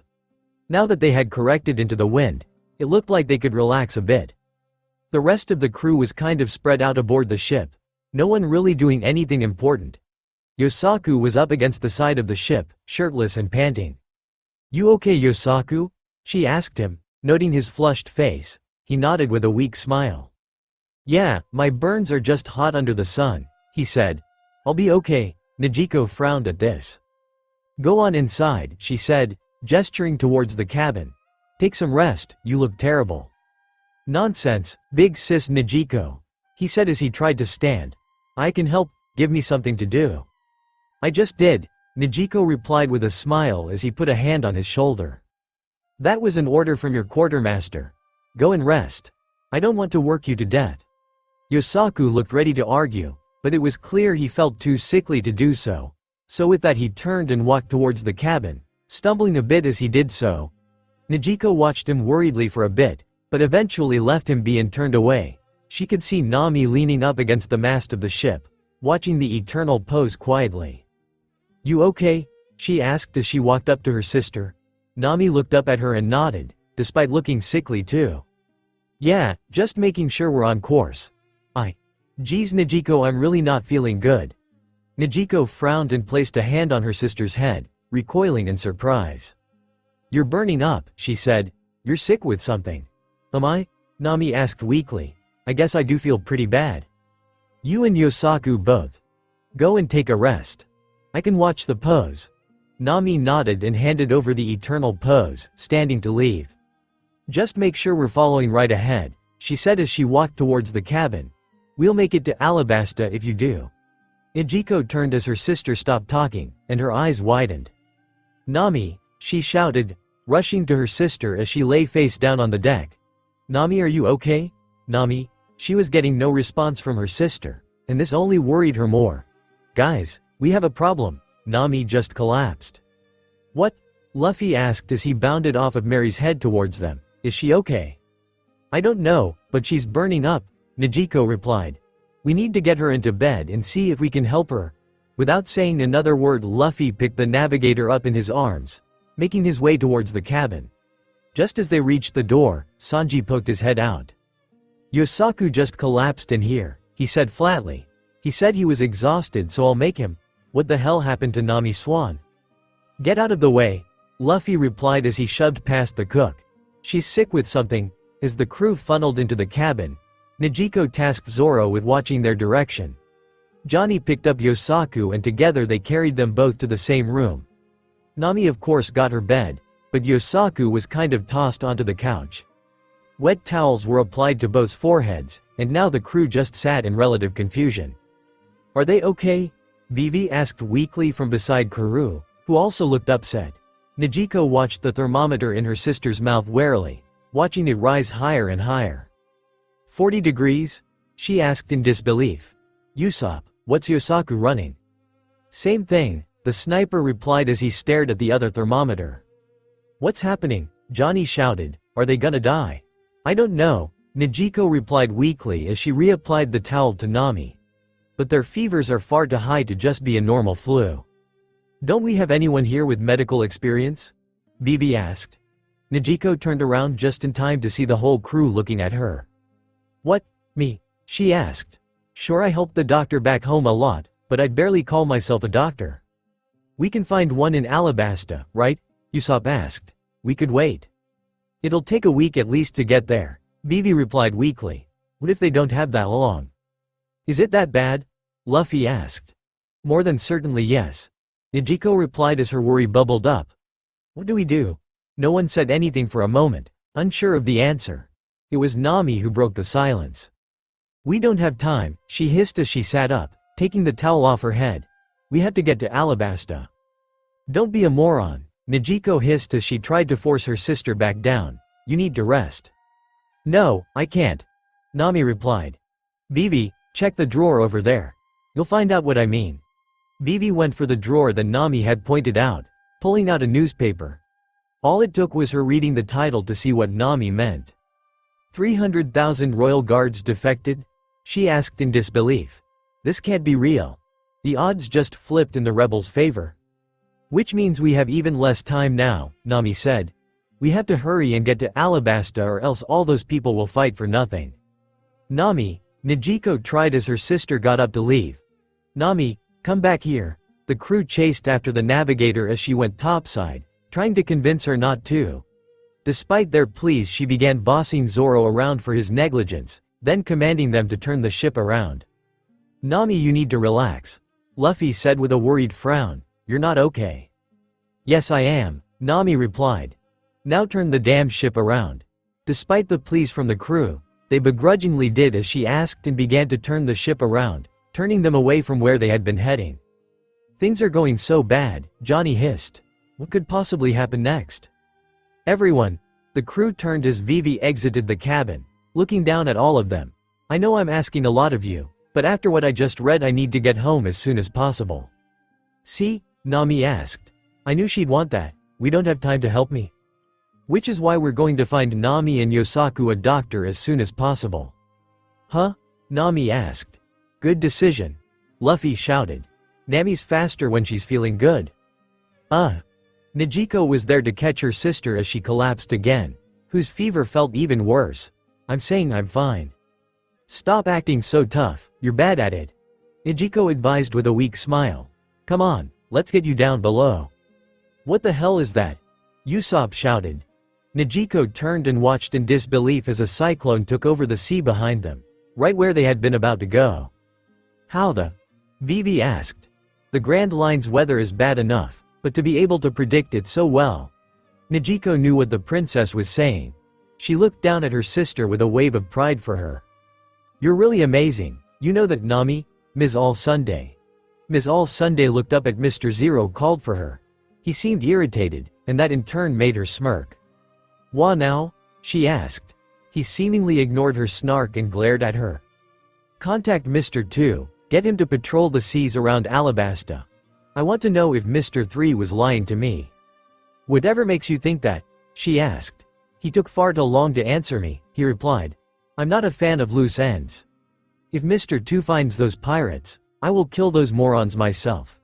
Ms. All Sunday just chuckled at this, thinking back to the look Monkey D. Luffy had given her when she'd visited them. Do whatever you wish. The next day or so the Going Merry was in complete disarray.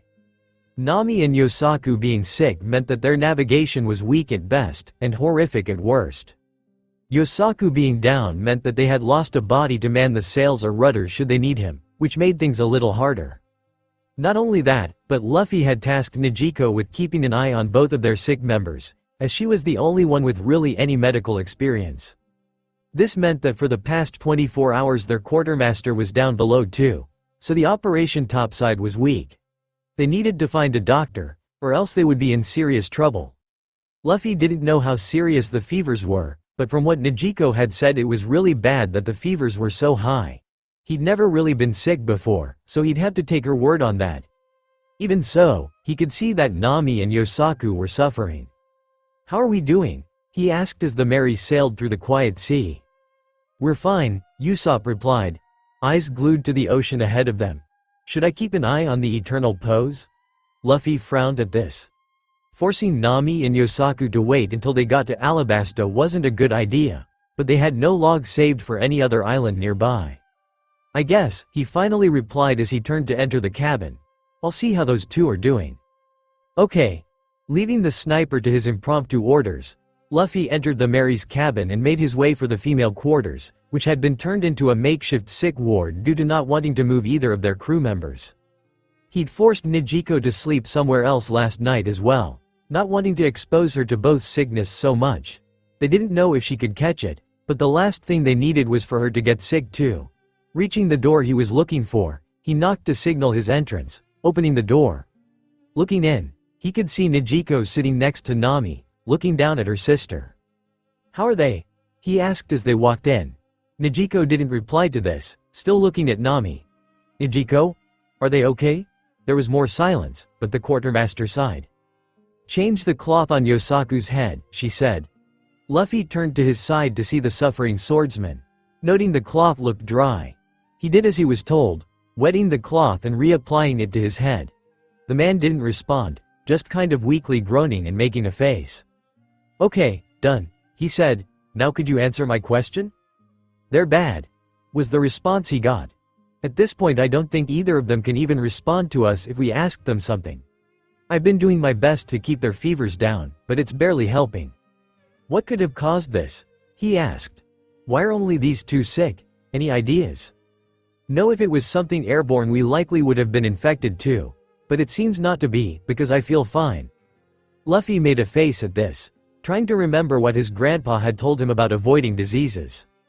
Did something bite them? He asked. I remember when I was young my grandpa told me to make sure the wolves didn't break my skin, cause they might give me radio or something. Rabies, Captain. Nijiko clarified, and I'm not really sure if they were bitten, but Nijiko's eyes widened before she could finish her sentence. Without waiting she lifted up Nami's blankets, and then her shirt. There, on her abdomen, was a dark red mark. The area looked more swollen and sickly than the rest of Nami, which was odd. Nijiko's frown deepened. "What's that?" Luffy asked. "A bug bite," Nijiko replied. "Nami was bitten by something on Little Garden, and I'm willing to bet that Yosaku was too. Judging by where the bite is, it's because Usopp's fire burned through their clothes. Don't tell him that though." Luffy had no intention of sharing that anyway. "This is still bad, but now I might be able to help some more. Get me some alcohol." Doing as he was instructed, Luffy quickly returned with a bottle he'd pilfered from the kitchen. Watching intently, Nijiko wet another piece of cloth with the alcohol, before rubbing it into Nami's wound. The redhead flinched in her sleep, but didn't move much. "What's that do?" Luffy asked, curious. "Alcohol can kill bacteria," Nijiko replied. "It's better to apply it sooner, but at the very least this might help them feel a little better." Moving, the de facto medic applied the alcohol to Yosaku's infected area as well, which they had to search before finding it on his back. "Is that all we can do?" Luffy asked, hoping they could have helped more. Nijiko nodded. "Yes, for now. Until we find an actual doctor, they'll likely stay this way or worse, so we need to hurry." Luffy nodded, turning to return to the upper deck and see how things were going. "Luffy." He paused as the quartermaster said his name. She was watching him warily, looking very serious. "What?" he asked. "Whenever we reach the next island, we need to find a permanent doctor. A real one, that'll come with us. We can't have another situation like this again. I'm already worried they won't make it, but next time it might be worse. So we need to find a real doctor. If we can't, I don't know how safe I feel continuing this journey." This was not something Luffy wanted to hear. Although he knew he wasn't bright, he knew enough to know Nijiko was threatening to leave. Perhaps not threatening, but warning him. Saying that she wouldn't be comfortable continuing on with him if things went this way again. The last thing he wanted was to lose one of his crew, even more so Nijiko, who had been incredibly reliable in the 2 or so weeks she'd been with them. After all, he hadn't the faintest clue up until 3 minutes ago that alcohol could help with wounds. "I understand," he said. "Don't worry, we'll find a doctor, and both of them will recover. I promise you that." His words didn't seem to soothe her much, but she nodded anyway. Turning, he left the room and made his way topside again, snow hitting his face as he did so. It had been getting cold recently, and snow had also been hitting the deck. "Ah, there you are, Luffy," Usopp said. "Can you tell Zoro he's insane?" "Zoro, you're insane," Luffy said with a smile as he looked up towards the swordsman in the crow's nest. "Shut up, Luffy," the man replied irritably.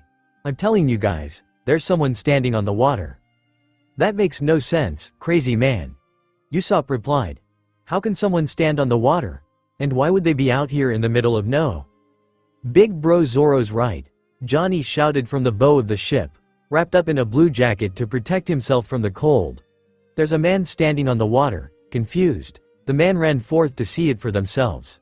Sure enough, there was a man standing on the water in front of them. He just watched them quietly, making Luffy frown. Hi," he said. "Hi," the man replied. "Looks like it's cold today." Luffy replied, unsure of what to say. "It sure is." Before anyone had a chance to say anything else, the water in front of the Mary exploded, which sent every member of the crew to the deck in surprise. Gathering himself quickly, Luffy looked up to find that a ship of all things had burst out of the water in front of them, with the man that had been standing on the water actually in the crow's nest. "What just happened?" Johnny asked weakly. "I don't know," Luffy replied. "That ship is so cool though." "Shut up, Luffy, we're being boarded," Usopp cried in a panic. "What the hell are those morons doing?" Nijiko hissed as the ship settled back into the water. Whatever the rest of the crew had just done had nearly capsized them, but they were okay now. Quickly making sure both Nami and Yosaku were okay, the girl grabbed her jacket and threw it on as she went for the door, looking to see what was happening. What she got was Luffy being consumed by some dude with a huge mouth and everyone else watching in confusion. Sanji had a gun at his head. Johnny was locking swords with someone, and Zoro was just watching while Vivi and Karoo did the same from beside her. Washi asked weakly. "We got boarded by some idiots looking for a pose to somewhere," Zoro replied, sounding uninterested. Now Luffy's being chewed. That did seem to be the case. Luffy was currently being chewed by Big Mouth, who made a face as he tried to eat her captain. "This guy is really rubbery," he said. "Not a good taste at all." "Get the hell." Luffy's voice came from inside his mouth. "Off of my ship." Luffy's outstretched arms rocketed back towards the man chewing on him, which sent the man flying right off of the broken side of the Mary and way away from the fight. The Mont's crew watched him in shock, as if they couldn't believe they just saw that. "Lord Wapple," one shouted. "He can't swim." "Retreat," another, this one with an afro, shouted. "We need to save Lord Wapple." The entire crew aboard the Mary immediately began to retreat, but no one gave them an easy time doing so.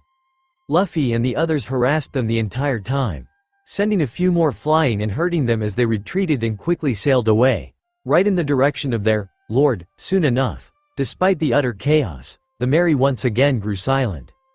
"Can someone please explain what I missed being downstairs playing nurse?" Nijiko demanded. "It was so weird, big sis Nijiko," Johnny shouted.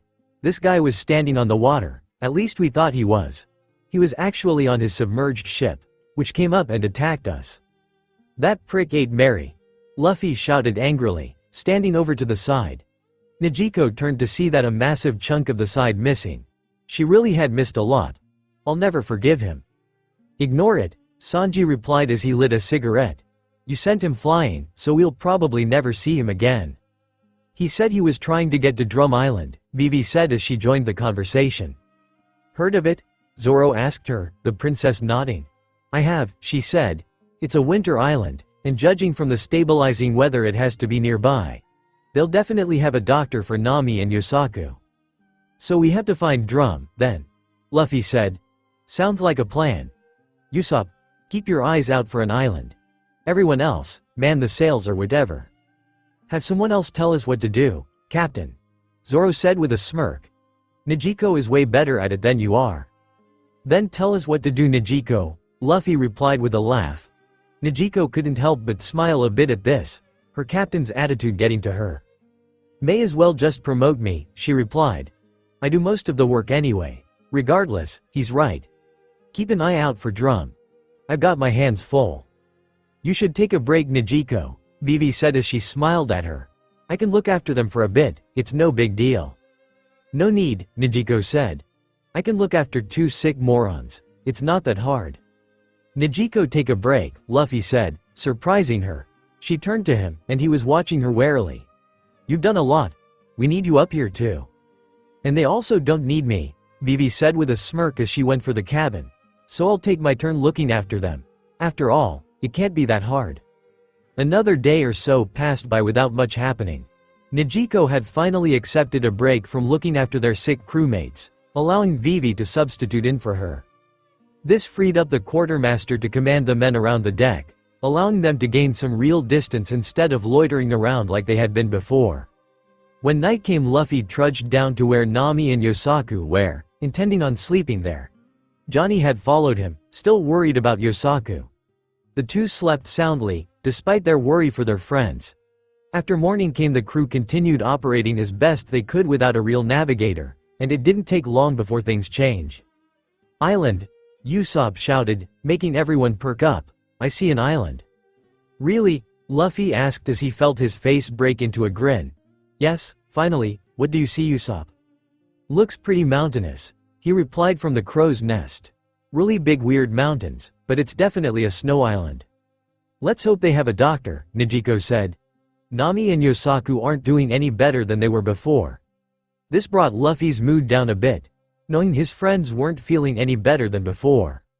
"They must, it's a whole island," Zoro said. "There's no way that there's no doctors." "That would be our kind of luck," Usopp hissed as he joined them on the deck, making Sanji punch his shoulder. "Don't jinx us," he said. The ship soon made landfall, and the crew directed into a small cove to dock and go inland. As soon as they got close, they were ambushed. "Get out of here, pirates," one of the people said. "We don't need your kind here." "Huh?" Luffy asked, confused. They hadn't even done anything. "There's nothing here for you," another man shouted. "Get out of here or we'll kill you." "Please hear us out," Nijiko shouted. "We have sick crew members and we don't have a doctor." "Sucks for you," another person said. Hopefully they die. Less pirates in this world the better. Something inside Luffy snapped as he heard this, and he turned to face the man who'd spoken out angrily. What did you say? He demanded in a low tone. Say it again, I dare you. Easy Captain, Zoro said, holding him back, don't start something. Say it again. Luffy shouted. Nami and Yosaku didn't do anything to you people, help us. Screw your people, another man said, taking aim at Luffy with his rifle. We won't say it again, get going. Vivi had been down below tending to Nami and Yosaku when she heard a shot ring out above her. Jumping to her feet, she burst onto the deck and looked around wildly, finding that they'd reached an island. Over towards the front of the Merry Luffy was lying spread eagle on the deck, his hat lying next to him. The crew seemed stunned to say the least, and she also saw people had surrounded them and were aiming guns at them. What the hell is going on? She demanded. Natives aren't very welcoming, Zoro said as he turned to her. Luffy got shot in the face. Vivi was relatively worried by this until the captain of the ship sat back up and took a deep breath, scratching his nose. The natives of what she presumed was Drum Island began to gasp as Luffy picked his hat up and put it on again. Is he a demon? He took that shot to his face. How did that not kill him? Luffy ignored their confused cries as he got back to his feet, eyeing them from under his hat. Usopp, he said. That was all it took for the sniper to aim his own gun up, aiming it at the man who'd presumably shot Luffy. Do it again. The sniper threatened. I'll have you know I have 8,000 subordinates. Attack again and we'll converge on this island. This sent the natives into a scramble. But Vivi wasn't having this. She walked up to Luffy and pulled him aside, glaring at him. Don't play this like a tough guy, she said. We need to be on their good side, because Nami and Yosaku won't make it to Alabasta. They said they didn't care if they died, Luffy replied with a pout. It made me mad. Stow your anger. We need their help. You're better than that, Luffy. I know you are. Luffy watched her quietly for a moment before he smiled and clapped her on the back. You're right, Vivi. I was being dumb. Watch this. I got it. Vivi watched in confusion as the captain strolled back over in between the crew of the Merry and the natives, and turned to the people. He dropped to his knees and practically drove his head into the deck, bowing deeply to them. Luffy? Usopp asked, dropping his rifle a bit. Please help my friends, he shouted into the deck. We can all stay on the ship if that makes you feel more comfortable, but please help my friends, they won't make it to another island. We need you, all we need is a doctor's help, please. Luffy's cries for help silenced the natives of Drum, who looked among themselves curiously. After what felt like an eternity of silence, a man sighed. You may come inland, he said to them. Bring your friends. We'll do what we can. Looks like it's just you and me, Zoro said as he watched the rest of the crew leave Merry. Luffy had appointed him to stay behind and guard the ship, which he was fine with. He had to get some more training it anyway. Having to sit and wait for the rest to save him at Little Garden seriously rubbed him the wrong way. With this, he turned to Karoo, who he had been talking to. Want to train with me? He asked. Quack. This country doesn't have a name, the man, who'd identified himself as Dalton, said. This made Luffy raise an eyebrow. So we aren't at Drum, then, he said. Dalton made a face at this. Well, we used to be called that, he replied, but not anymore. Not since we lost our king. He didn't give them any more information than that, so Luffy had nothing to go on. He just focused on carrying Nami as carefully as he could, making sure not to drop her. Johnny was carrying Yosaku, while the rest of the crew formed a circle around them as the people escorted them through the countryside. They passed what Dalton identified as a hiking bear, which Luffy thought was pretty cool. Bears were cool in general, after all. After a while the people got them to a town they called Big Horn, Dalton stretching. You guys can come rest in my house, he said, and I'll tell you what you need to know. Are you sure about that, Dalton? Someone asked. These guys are pirates, you know. I don't think they're quite like the others we have seen, Dalton told him. Please, follow me. Ignoring the stares they got from people, the Straw Hats followed Dalton into his home, laying down Nami on a bed and Yosaku on the couch. Thank you for helping us, Nijiko said to Dalton with a smile. We were really worried for a moment there, Dalton nodded. It's no problem, he replied. However, actually getting your friends the help they need may be harder than you think. There's only one doctor in this country, and she's a witch. A witch? Usopp asked, sounding terrified. Is she a monster too? Dalton made a face at the sniper, but sighed. She's an interesting character to say the least, he said as he turned to the window. Do you see the castle? Up there? Luffy looked out the window and looked up towards the very top of the mountain, seeing a building standing there. What's up there? He asked. It's the castle the old king used to live in, Dalton said. Now only Dr. Kureha lives there. Why would a doctor live so far away? Sanji asked. Call her down here, we need some help. Not possible, Dalton said. We have no way to contact her, and she comes down when she wants. That makes no sense, Nijiko replied. Doctors are supposed to be available as much as possible. She is a good doctor, though, Dalton said in an attempt to reassure her. She's been keen for someone who's 140. Sorry, what now? Johnny asked. Dalton ignored him. She comes whenever she feels like and treats any patients, he said. Then she takes whatever she wants as payment. She is good, though. Sounds like a pirate, Luffy said flatly, still looking up at the mountain through the window. They didn't have time to wait for her, so did that mean they needed to go to her? She is a strange one to be sure, Dalton replied. Some say she flies to the villages, and some say she rides a sleigh. Hell, it's even been said she lives with some strange creature. A monster? Usopp asked weakly. She lives with a monster? So because of this, no one wants to see her themselves, Dalton said. Not only that, but getting up there is nigh impossible. All we can do is wait. This is exactly the type of thing that would happen to us, Sanji hissed as he rubbed the bridge of his nose in irritation.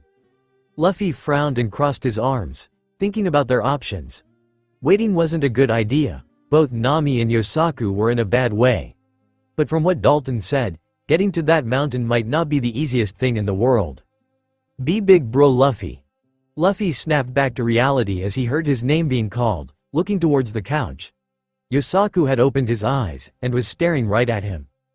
Yosaku, Luffy said, rushing to his side as everyone else turned to look. Luffy knelt down to meet the eyes of his crew member, who was barely conscious. How do you feel? Terrible, he replied. Have we found a doctor? Luffy frowned, unable to answer positively. They had, but not the way they wanted. No, he couldn't say that. Yosaku didn't need to hear that. We have, he replied with a smile. Rest easy, you won't have to wait much longer. That's good. Did we make it to Alabasta yet? He asked. No, not yet.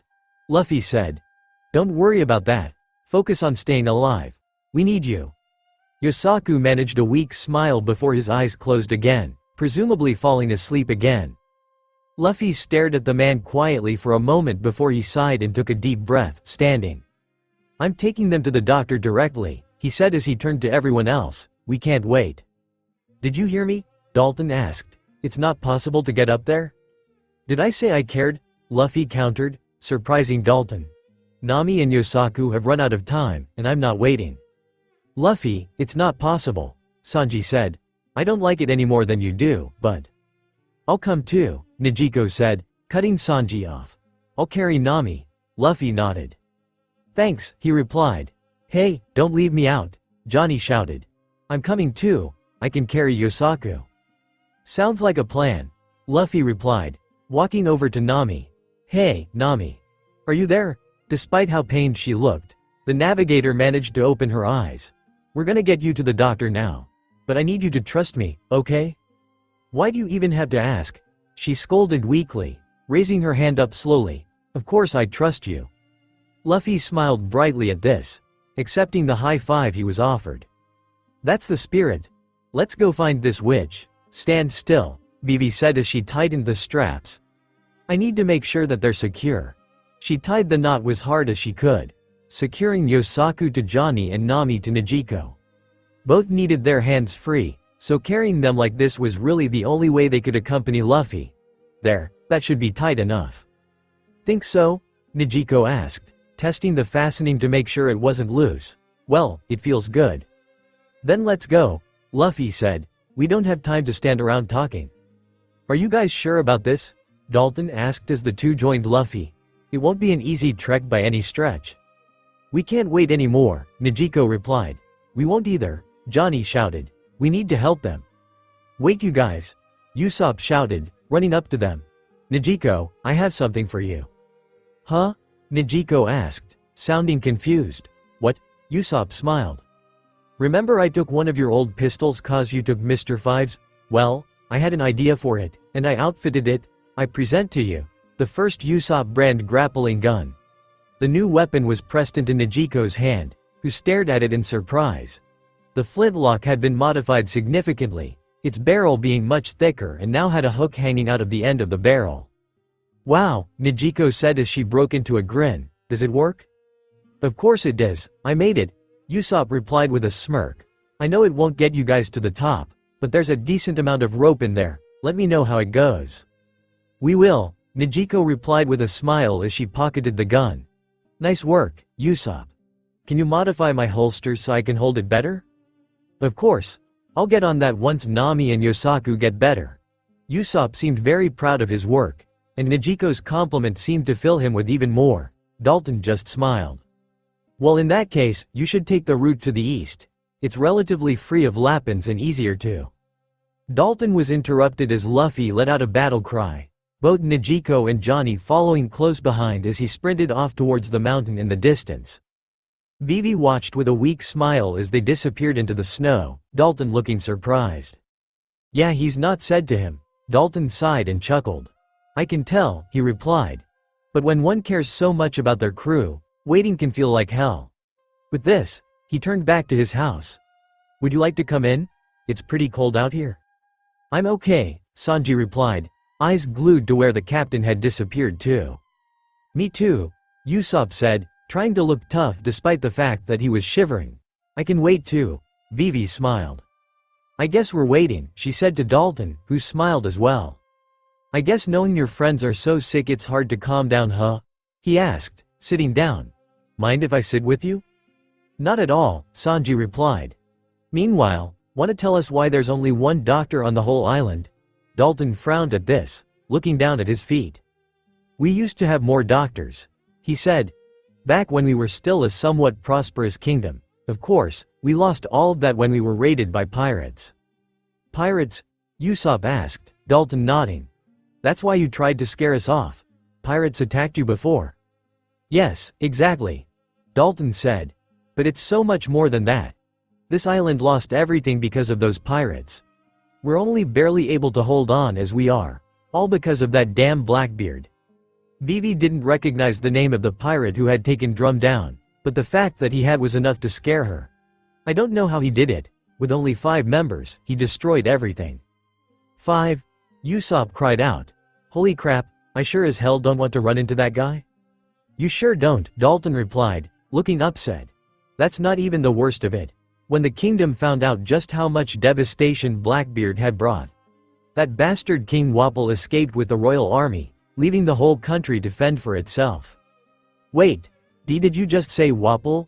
Vivi asked. Dalton nodded. "The former king of Drum Island," he said. "When Blackbeard and his gang were wreaking havoc, he fled like the coward he is." "Isn't that the mouth guy that attacked us out at sea?" Sanji asked. Vivi nodded. "It was," she said. "Those guys he was working with called him Wapol." "You saw him?" Dalton asked, looking surprised. Vivi nodded. "We did," she said. "He attacked us while we were on our way here. He wanted an eternal pose to come here." This only made Dalton frown. "So he's trying to get back here," he said. "I'm not surprised, but that's not good. If he comes back here, he will surely try and take the throne back, and that's not good." "Doesn't sound like it," Usopp said. "But don't worry, Luffy sent him flying. I doubt he'll find his way back here anytime soon." "Did you guys know that people who live in the snow never sleep?" "Big bro, that makes no sense." "No, it's true. If you sleep in the snow you die." "Why did Dalton have a bed then?" "To prepare for when he dies, clearly." "Can you guys focus?" Nijiko demanded, interrupting the moronic conversation. "Of course people who live in the snow sleep, Luffy. That's not how that works." "Are you saying that guy in my village lied to me?" Luffy asked, looking skeptical. "Yes, that's what I'm saying," Nijiko shouted. "That doesn't make any sense." "Well, why not?" he asked. Nijiko suppressed the urge to hit the captain over the head, slowly realizing why Nami could be so violent. Shut up and focus, she replied as she turned her eyes forward again. We need to keep our eyes on that mountain. Moreover, come up with a way to get up there. Didn't Big Bro Usopp give you a grappling gun? Johnny asked. It's nowhere near long enough to get us up there, she replied, watching a rabbit with razor-sharp teeth pull at Johnny's pants. So we'll have to come up with some way to utilize it well. Well I guess we could hold on. Johnny stopped himself and turned around, punting the rabbit away from himself. Sorry, that thing was bugging me. Yeah, I've seen a few, Luffy said, annoying little guys. I think we have bigger problems, Nijiko said as she came to a stop, literally. Standing in front of the trio was a pack of wild animals that seemed to resemble both bears and rabbits at the same time. What are those things? Luffy asked. Dunno, Johnny replied as he placed a hand on his chin. Are they rabbits or bears? What does it matter? Nijiko asked, sweating a little as the creatures began to growl. They clearly don't like that we're up here. Leave it to me, Luffy shouted. Nijiko watched as the captain charged forward without a care in the world, engaging the creatures in battle. Gum Gum Whip. Before any of the creatures could react, Luffy slammed an outstretched leg into all of them, sending them flying in various directions. They quickly recovered and tried to pounce on Luffy, who was far too fast for them. He bounced around like a maniac as the creatures tried to catch him, but it was clear he was making it too hard. Those must be the Lapins I heard Dalton mention briefly before we left, Nijiko said, recalling the man say something about this path being not so free of them. Atta B, big bro. Johnny shouted from beside her. Teach those things they have to pick one thing or the other. What does that even mean? Nijiko asked, confused. She wasn't able to hear an answer sadly, as a growl alerted her to a problem. Turning, she saw a group of the bears had wandered up to them, clearly intent on devouring them too. Thinking quickly, she readied her pistol and aimed it at them, hoping the threat of it was enough. Sadly, it didn't seem to be the case, as the Lapins attempted to pounce on them the first chance they got. Nijiko fired off shots into the legs of the few who came for her, causing them to halt and veer away, licking their wounds. Johnny was not so lucky, as he couldn't really draw his sword and fight with Yosaku on his back. Thankfully Luffy came to his aid, punching the creatures in the face before they could devour the swordsman. You two need to leave this to me, he said. I don't want Nami and Yosaku to get hurt. There's way too many to guarantee that, Johnny replied. What do we do? Luffy gritted his teeth at this, not answering for a moment. Leave it to me, he finally shouted, cracking his knuckles. Both of you make a dash for the mountain. No matter what happens, don't turn back, I can handle this. Are you sure? Nijiko asked weakly, Luffy nodding. Fine, we'll leave this to you. Gum Gum Pistol. Luffy re-engaged the Lapins, punching open a hole in the pack. Seeing the opening he had created, Nijiko ran as hard as she could through the snow to make it through. She sensed that a few tried to eat her, but Luffy forced them away with violent attacks. Before long the sounds of battle began to fade into the distance, both of the pirates putting distance between them and their captain. Do you think Big Bro will be okay? Johnny asked, looking over his shoulder. I hope so, Nijiko replied, unable to answer him, but we have to trust him. I really do hope they don't see any Lapins, Dalton said, drawing everyone's attention. They're rather vicious creatures. Are they that dangerous? Sanji asked, lighting himself a cigarette. Very much so, yes. Dalton replied. Plus they attack in packs, so I hope they're okay. Well, Luffy went with them, so I think they'll be okay. Usopp said. I just hope that my grappling gun helps them. I really want to make some more things like that, so I hope it goes well. What are Lapins, anyway? Vivi asked, ignoring the sniper. Large vicious bears, Dalton replied, making Vivi frown. They also resemble rabbits, but none of the cuteness crosses over. I hope they aren't too big of a problem, the princess said, looking worriedly towards the mountain range. Hey, Dalton. The group turned to see a woman walking up to them, calling Dalton's name. Yes, Maria? Dalton asked. The pirates were looking for the doctor, right? She asked. That's right, why? Sanji asked. Well, I received word that she just showed up in Cocoa Weed Town. Maria replied with a smile. However, none of the others were the least bit Pleiadian. Seriously, they all shouted in tandem.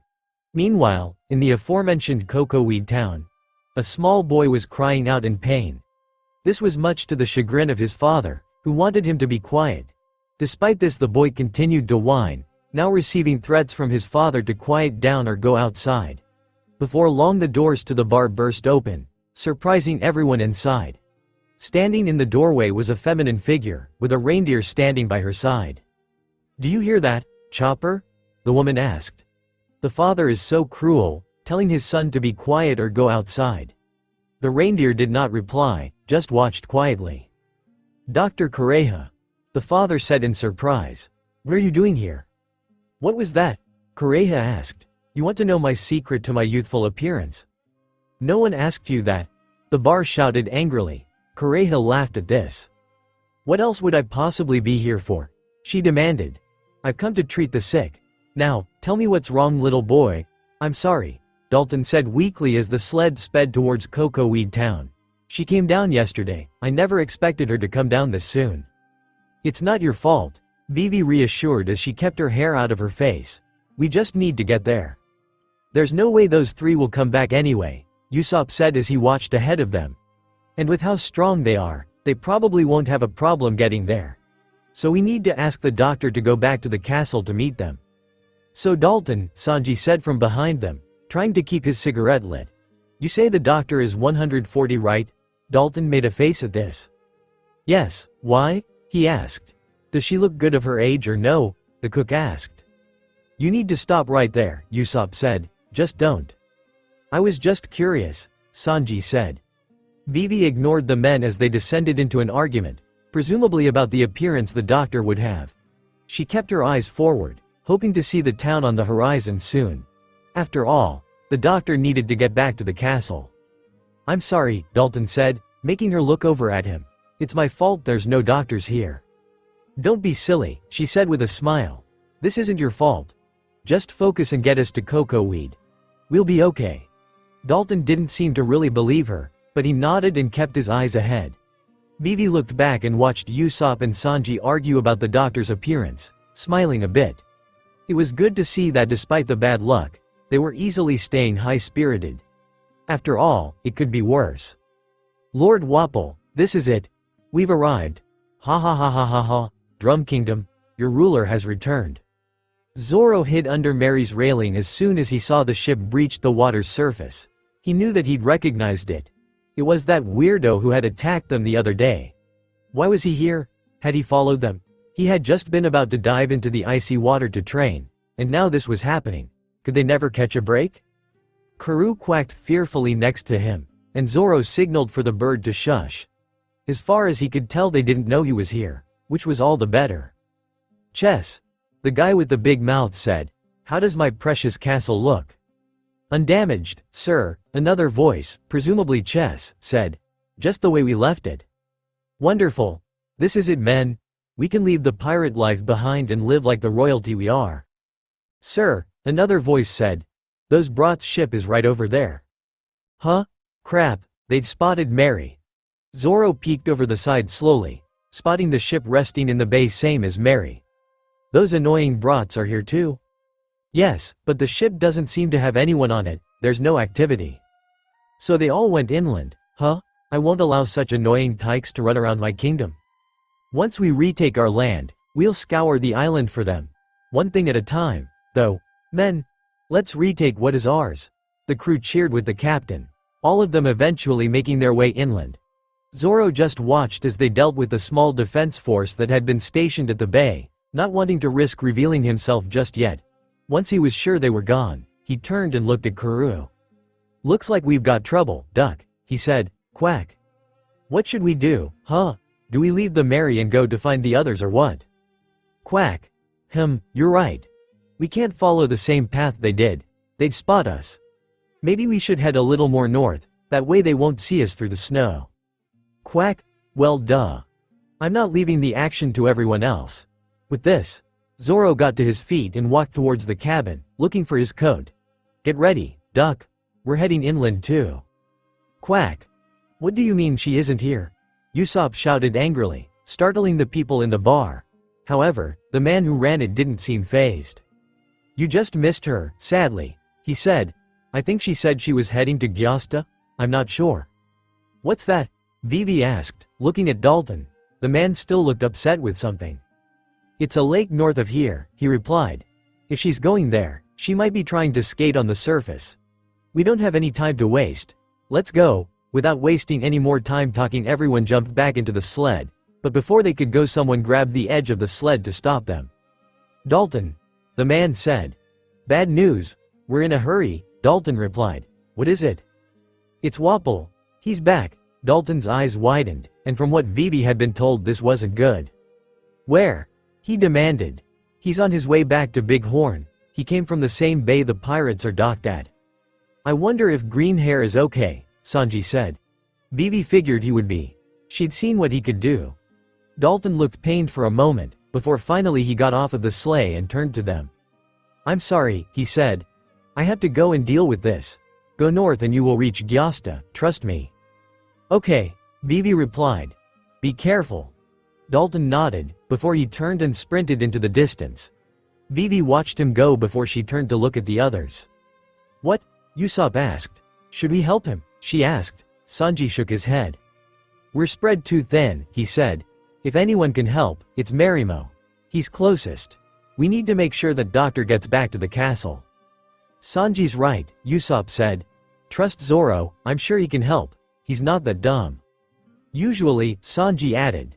Nijiko felt like she had been running forever, because her lungs were on fire. Ironic considering it was the opposite outside her body, but as it turned out, running in knee-deep snow was easier said than done. Both her and Johnny had stopped where they were, not able to push themselves any further than this. Did we get away? Johnny asked, barely able to breathe. God, I hope so, Nijiko replied, looking behind them. I can't run anymore. I feel like I'm dying. Don't you dare, Johnny replied, still panting. I can't carry 3 people to this mountain. Don't worry, I'm fine. Wait, she said, drawing her revolver. What's that? Johnny turned as well, spotting the same outline in the snow that she had seen. Both waited, unable to slow their breathing due to how exhausted they were. The outline got closer and closer, and before long Nijiko saw what it was. Luffy? She asked, gaping as the captain returned to them. His coat and shorts had been completely torn up, leaving him in nothing but his shirt underneath to protect him from the cold. He had slash wounds all over his body and face, but he looked relatively unaffected by it. Oh, there you guys are, he said with a grin, holding his hat down on his head. I've been looking for you. Never mind that moron. Are you okay? Nijiko asked. You're covered in bites and slashes. Ah, I'm okay. Luffy replied as he looked down at his arms. The snow makes it hard to feel it. Those rabbits sure put up a good fight, but I taught them a lesson. That's bad, big bro, Johnny shouted. You're getting frostbite. Frost what? Luffy asked, making both of them face palm. And this guy wanted to be king of the pirates? Never mind that. Look ahead. We've almost made it to the mountain. Looking back, Nijiko saw that he was right. They had almost reached the mountain, much closer to them than it had been before. She and Johnny had been too busy trying to get air into their lungs to notice. Well, let's hurry then, she said as she turned to face ahead of them. Now you need a doctor too. You might get rabies from those things. Yeah, that's what my grandpa warned me against as a kid. Radio. Nijiko rolled her eyes and ignored him, trudging forward. She wasn't in the mood to deal with his idiocy. The trio rushed as fast as they could towards the mountain, Nijiko and Johnny doing their best to keep up with the injured captain. Once they made it, they stared up at the mountain in awe, trying to figure out how exactly they were going to make it up there. Well, we made it, Luffy said with a laugh. Nijiko, get that gun out and let's go. Alright, Nijiko replied, digging K out the grappling gun. She looked up at the mountain again, trying to look for any sort of angle she could use to latch onto. There had to be one at least, right? So what do we do once we get the hook attached? Johnny asked. We carry Nami and Yosaku up, obviously. Luffy replied, then we get them some help and we can continue to Alabasta. Let's just hurry this up, Nijiko said, aiming the pistol. Not wasting any time, she fired the hook, watching it fly up and latch onto the wall. She gave it a testing tug, and frowned as it strained a little bit. Jumping up a bit, Nijiko was able to land on her feet as the hook came detached, falling back down to the ground. Great, She should have thought about this. What happened? Johnny asked. This is bad, Nijiko said, turning back to them. Both men just watched her curiously. A thought occurred to me. I don't think this grappling gun can carry too many people. What do you mean? Luffy asked. Nijiko swallowed hard and looked down at the gun, punching herself for not seeing the problem with this sooner. I don't think this one rope will sustain more than one person, let alone 5. She said weakly. Silence came over the group for a moment, the snow whistling around them, the only company they had. Before long though, that was different. Ah! Luffy and Johnny screamed at once, startling Nijiko. Nami and Yosaku are gonna die. We messed up. Ah! Shut up, both of you! Nijiko shouted angrily, hoping that didn't bother either Nami or Yosaku. They'll be fine, we've just gotta find another way up. Like what? Luffy shouted. There's no way up there. There has to be, she refuted. Listen, there's no way this mountain had a castle up there with no form on transport up there. That means that there has to be a way up there. Okay, so how do we find it? Johnny asked weakly. Nijiko made a face and looked around, trying to find the answer to that herself. Before long, she came up with an idea. Luffy, can you take Nami for a sec? She asked, working to unfasten her sister from her back. Sure, why? Luffy asked. I'm going to use the grappling hook to get a vantage point, she replied. Hopefully I can see more from higher up, do you know what I mean? Aha! Johnny said, snapping his fingers. To see if there's a way up we weren't told, I see. Exactly, Nijiko said as she transferred Nami to Luffy's back instead, picking up the hook to use it again. So give me a second, I'll see what I can see. Okay, hurry though. Luffy said, I can't feel my arms. Taking this worrying statement in stride, Nijiko nodded and turned back to face the mountain, aiming the gun as best she could. Deciding she had a good enough shot, she pulled the trigger. The hook exploded out of the front of the gun, flying upwards and latching onto the side of the cliff. Giving it a few good tugs, she decided it'd be able to sustain her weight. Just like she'd assumed though, no way it'd hold another person at the same time. Alright, here we go, she said. Using all of the strength she had acquired training with Zoro, Nijiko slowly climbed up the rope. She gained height slowly, unable to go fast seeing as she was already exhausted. Slowly but surely she was able to gain the height she was looking for, turning to see she'd made it about 30 feet up. Looking around, Nijiko did her best to look through the snow and find what she was looking for. A transport of any kind, anything at all. She just needed something. See anything? Johnny called from below, voice muffled by the snow flying around them. Nothing yet, she called, back, angrily whipping her hair out of her face. I can't see anything through this snow. Keep looking, Luffy encouraged. Doing as he said, Nijiko continued to look for what she was after. Something, anything, was all they needed. No matter how hard she looked, nothing was standing out to her. It was all white. Angrily gritting her teeth, Nijiko tried to keep her emotions in check. She'd been stressed out for the past few days, and now she was running out of time to save her sister. Come on. You came on this journey to look after Nami, didn't you? Well, hurry up and start doing that, because she needs you now. Feeling a prick in the back of her head, Nijiko felt compelled to look off into the distance. She didn't know why, but she felt like there had to be an answer there. Narrowing her eyes for the briefest of moments, she saw through the snow. It was only for a moment, but she felt like she saw the outline of a building and a rope leading up over her head. After only a second it faded back into the snow, and Nijiko made a face. Was Why losing her mind, or had she really seen something through the snow? For some reason though, she felt extremely confident in her feeling. There was something over there, she could feel it. Deciding to trust her gut, she slid back down the rope slowly and landed back on the ground, both men watching her expectantly. Over there, she said, pointing in the direction of whatever she had seen. I saw a rope leading up to the castle.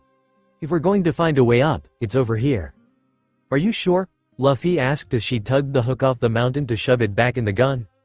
Positive, she said, somewhat lying. She wasn't positive, but for some reason she just had a really good feeling about this. I'm positive, she repeated, trying to convince herself as much as Luffy. The captain nodded, grinning. Alright then, let's get over there as soon as possible. Are you sure we haven't passed it? Sanji asked. Yes. Well, no, Usopp replied, looking off the sleigh as they rode through the snow. I can't read maps very well, Vivi said weakly as she stared at the one Dalton had left with them. I can't tell how far we've gone.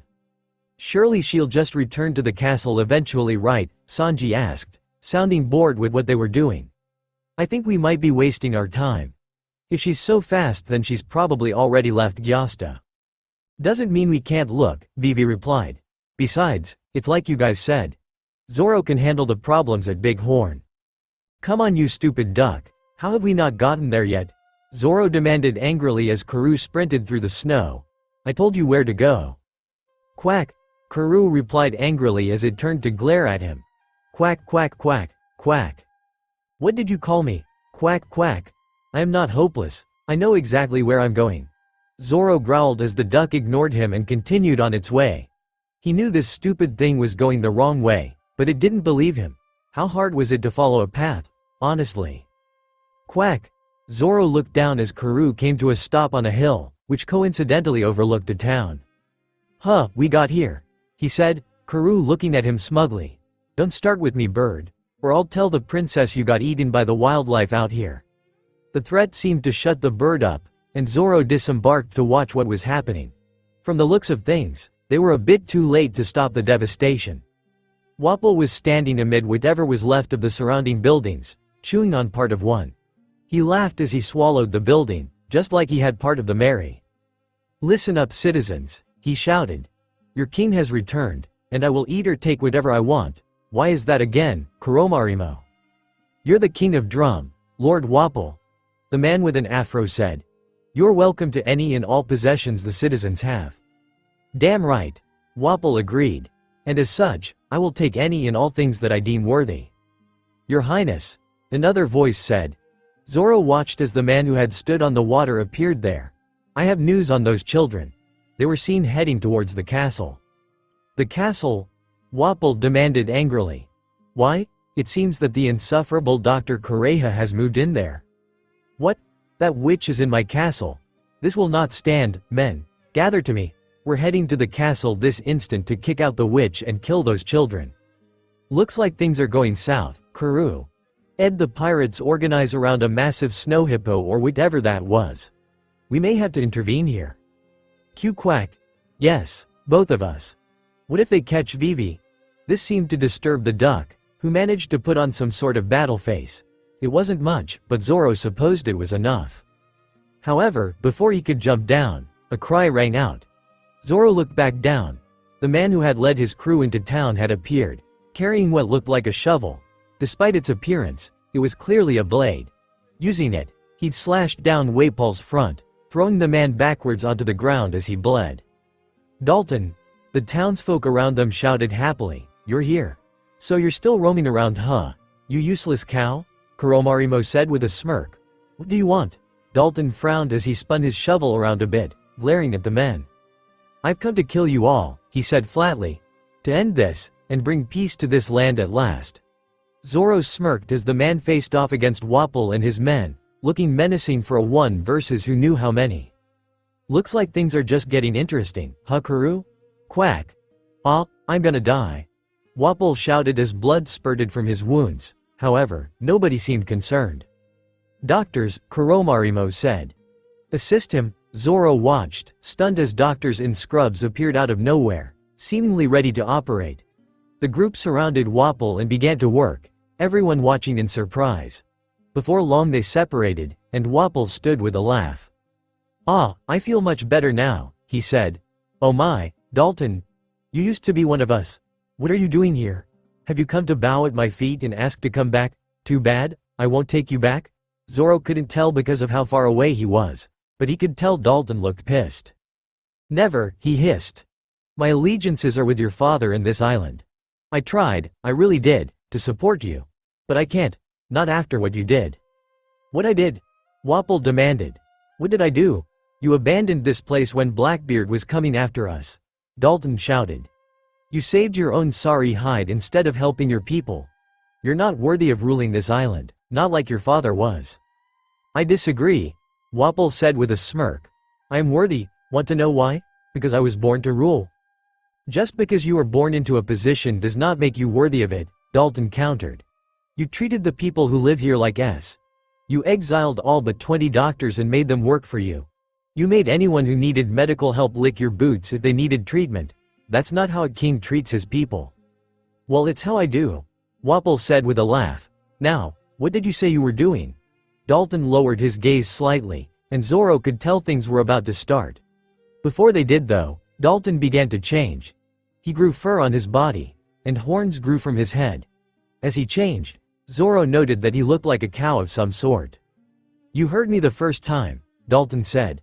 I came to kill you. Soldiers came out in front of Wapol as he said this, making the former king laugh. You'll have to carve through my men first, he said. So, let's see what you can do, cow. The men raised their weapons, aiming them at Dalton. The bullman readied his shovel-like weapon, and the battle commenced. Fiddle bamf, and it was over. As the soldiers under Wapol's command fired their weapons, Dalton cried out an attack. The man dispersed into afterimages, his speed greatly increased. Zoro watched as, using this new speed, he sliced through the soldiers that had attacked him. He finished by slamming the final Mont's head into the ground, ending the barrage of gunfire. Wapol looked stunned, and Zoro had to admit he wasn't expecting this sort of power. You always were an annoyance, Chess said, him and Kuromarimo walking forward.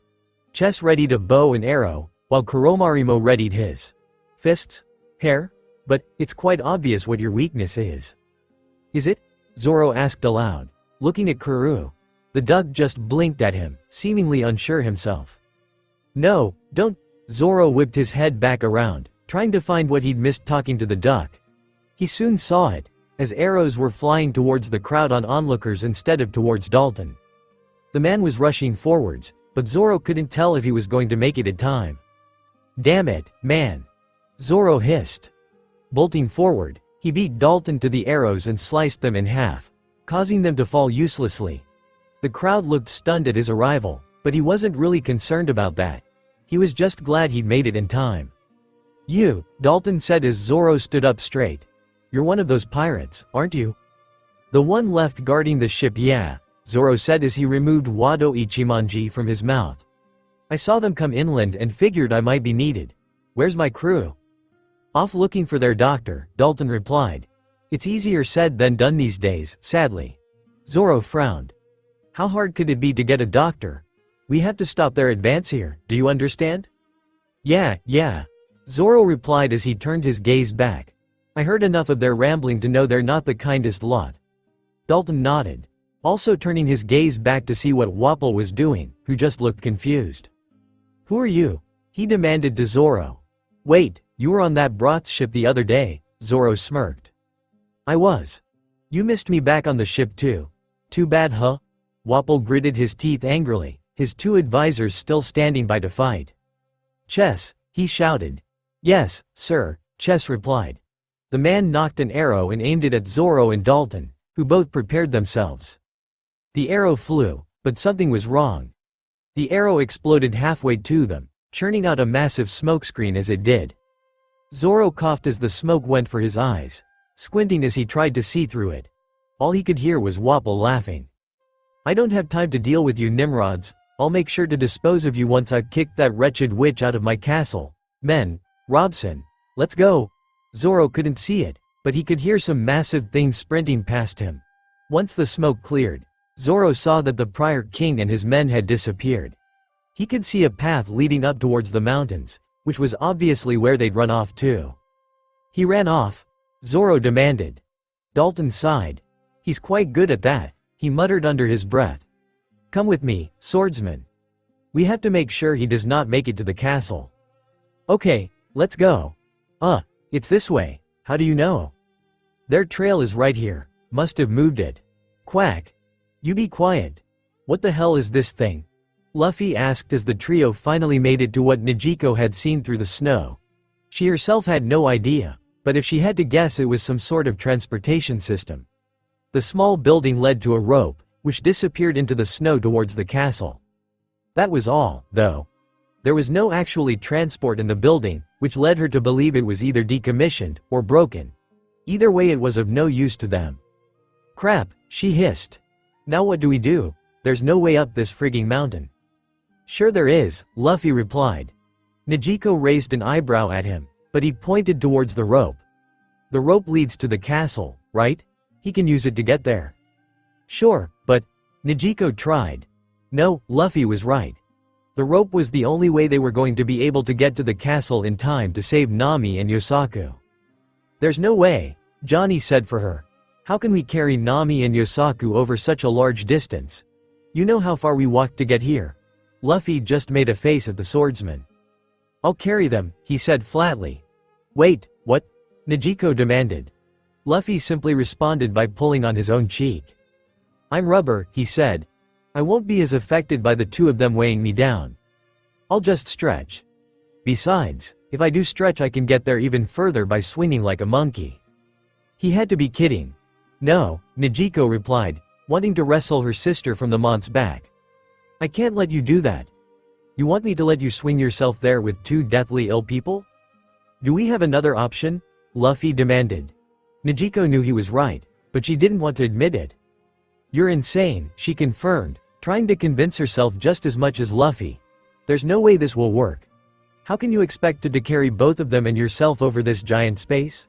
It was one thing to have all of us climb up, but for just you to carry them across?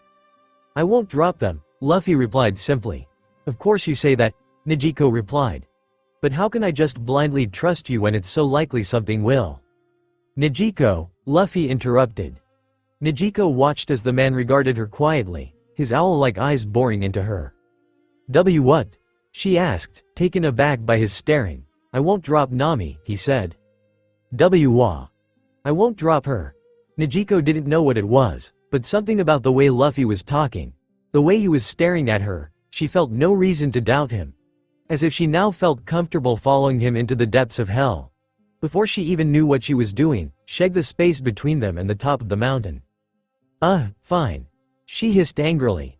Let's see if we can tie Yosaku to you as well. Luffy smiled at this. Cool, let's do it. Negico frowned at his excitement. I swear if you drop my sister, I'm leaving your ass in this frigid place. She hissed. Luffy only nodded as he laughed. Okay, and if I don't, you gotta come with me all the way to the One Piece, got it? Ignoring him, Negico went to work helping Johnny untie Yosaku from himself, then trying to find a way to latch both onto the captain. Are we sure about this? Johnny asked, sounding somewhat timid. I don't know if this a good idea. Maybe we missed something back at the mountain? We're out of time, Negico replied under her breath. If their fevers get any worse they could die. Hell, I'm surprised they're not dead already. Finally, after spending a few minutes trying to figure out what to do, the trio came up with a plan. Using the ropes that they had, Yosaku had been secured onto Luffy's back, and Nami was secured over his shoulders. It was an incredibly awkward system, what with them trying to not hurt Yosaku's head with Nami's weight. But they couldn't very well put someone on Luffy's front, that wouldn't work. They needed to have all the weight on the Mont's back. How does that feel? Negico asked as Luffy adjusted slightly. The captain frowned and moved a bit before he smiled. Feels good, he said. Ready to go? We'll be right behind you, Johnny said as he gave the captain a thumbs up. So don't go too far ahead of us. Negico nodded. There was no way they were going to let Luffy do this on his own. He was already doing more than he had to. Ready? Luffy asked as he approached the rope. Both of them nodded, and Negico forced herself to watch as Luffy grabbed the rope with one hand, and swung up to grab with the other. Before long the captain had swung ahead slightly like a monkey, which made Negico wondered if he had a real last name he ditched in favor of calling himself a monkey. Well, let's do this, Johnny said as he ditched his gloves. Negico watched as the swordsman reached up to clutch the rope, and did his best to follow Luffy. It looked hard, and she feared for her hands in the cold weather. That being said though, there was no more options. Taking a deep breath, Negico ditched her gloves and jumped up, grabbing the rope. The first thought that ran through her head was how cold it was. It only took a few seconds before she lost all feeling in her hands, and that only made it harder to grip onto the rope. Looking down only made it worse. Doing so on accident, Negico felt woozy as she stared at the abyss below her, threatening to swallow her up if she fell. Her hands seemed to work against her, barely able to keep a hold of the rope to save her. Are you okay? Najiko? Johnny's voice came. Looking forward, she saw that the swordsman had turned to look at her, seemingly worried. Why yeah, just cold. She replied weakly. Thank God I trained with Zoro though, otherwise I wouldn't have the upper body strength to do this. Johnny smiled. I know, right? I'm glad Big Bro had our backs, now come on. Big Bro Luffy is leaving us behind. Luffy didn't know how long they had been climbing, but he knew something was going on. The rope swinging in the wind was bad enough, but now he could tell something was wrong. Hey, he shouted over his shoulder, stretching his neck to turn to Johnny and Najiko. Are you guys okay? So far, Najiko replied, shielding her face as best she could from the wind. Luffy worriedly noted her hands looked blue. Was that everything? Yeah, just wanted to make sure. Luffy replied, another gust of wind threatening to knock one of them off. You guys can turn back if you want, I'll get them to the castle. Like hell, Najiko replied. I'm not leaving Nami, or Yosaku, for that matter, we're in this mess together. What she said? Johnny said, we won't leave you, Big Bro Luffy. This made Luffy smile through the cold, which just made his mouth cold. Continuing on, the crew did their best to get to the castle. Before something snapped viciously. Turning his head around to find the problem, Luffy looked over his head. The rope was snapping. He was slightly past it, but Johnny and Najiko were not. Panicking, he stretched his neck again. You guys. The rope is snapping here, hurry. What? Johnny asked. Luffy gestured to it wildly, both of them somehow paling even more. What do we do? Najiko asked. Hurry over, Luffy said. When it breaks we may get swung into the mountain, but it's better than swung back that way. Hurry. Both tried their best to hurry, but he could tell they were struggling. The poor rope snapped more and more, barely holding on. Johnny managed to pass over the snapping point, Luffy having moved to make room for them. Najiko managed to cross just as the rope snapped, and before long the pirates were swinging through the air at far from comfortable speeds. Now what? Johnny shouted over the wind. Brace for impact, I guess, Luffy replied. I'll try and slow us down with my legs. Stretching his legs backwards, Luffy reached out and tried to make contact with the side of the mountain. The closer they got, the more worrying the speed became. After all, this was definitely going to hurt. Najiko. Hearing Johnny cry out, Luffy looked downward to see that Najiko had lost her grip on the rope, but Johnny had grabbed her before she fell. Great. Are you okay? Luffy shouted. Yeah, just peachy, Najiko shouted. I'm gonna die. No you won't, Luffy replied, angrily eyeing the wall. I'll save us. His legs reached the wall, giving him the sustain he needed. Using his legs the rope slowed, and soon the group reached the wall and hung there quietly. Are we dead? Johnny asked. Does it snow at heaven? No, I think we're alive. Najiko replied, hanging weakly from Johnny's arm. Can I get some help here? Luffy reached down and helped her regain her grip, now all three of them hanging off the side of the mountain, fighting against the elements. How close are we? Johnny asked weakly. Luffy looked up to see that they were just barely halfway to the top, give or take. Little over halfway, he replied. We can do this, we're almost there. Little by little, fighting the fact that their limbs were freezing, the trio did their best to climb. The wind was trying its absolute hardest to stop them, and a few times Luffy felt his frozen fingers lose their grip. But he couldn't fall. No, he wouldn't fall. There was no way he would. I don't know if I can. Najiko's voice came weakly from below him. My arms are going to give out. Don't give up, big sis Najiko, Johnny shouted. We're almost there. I.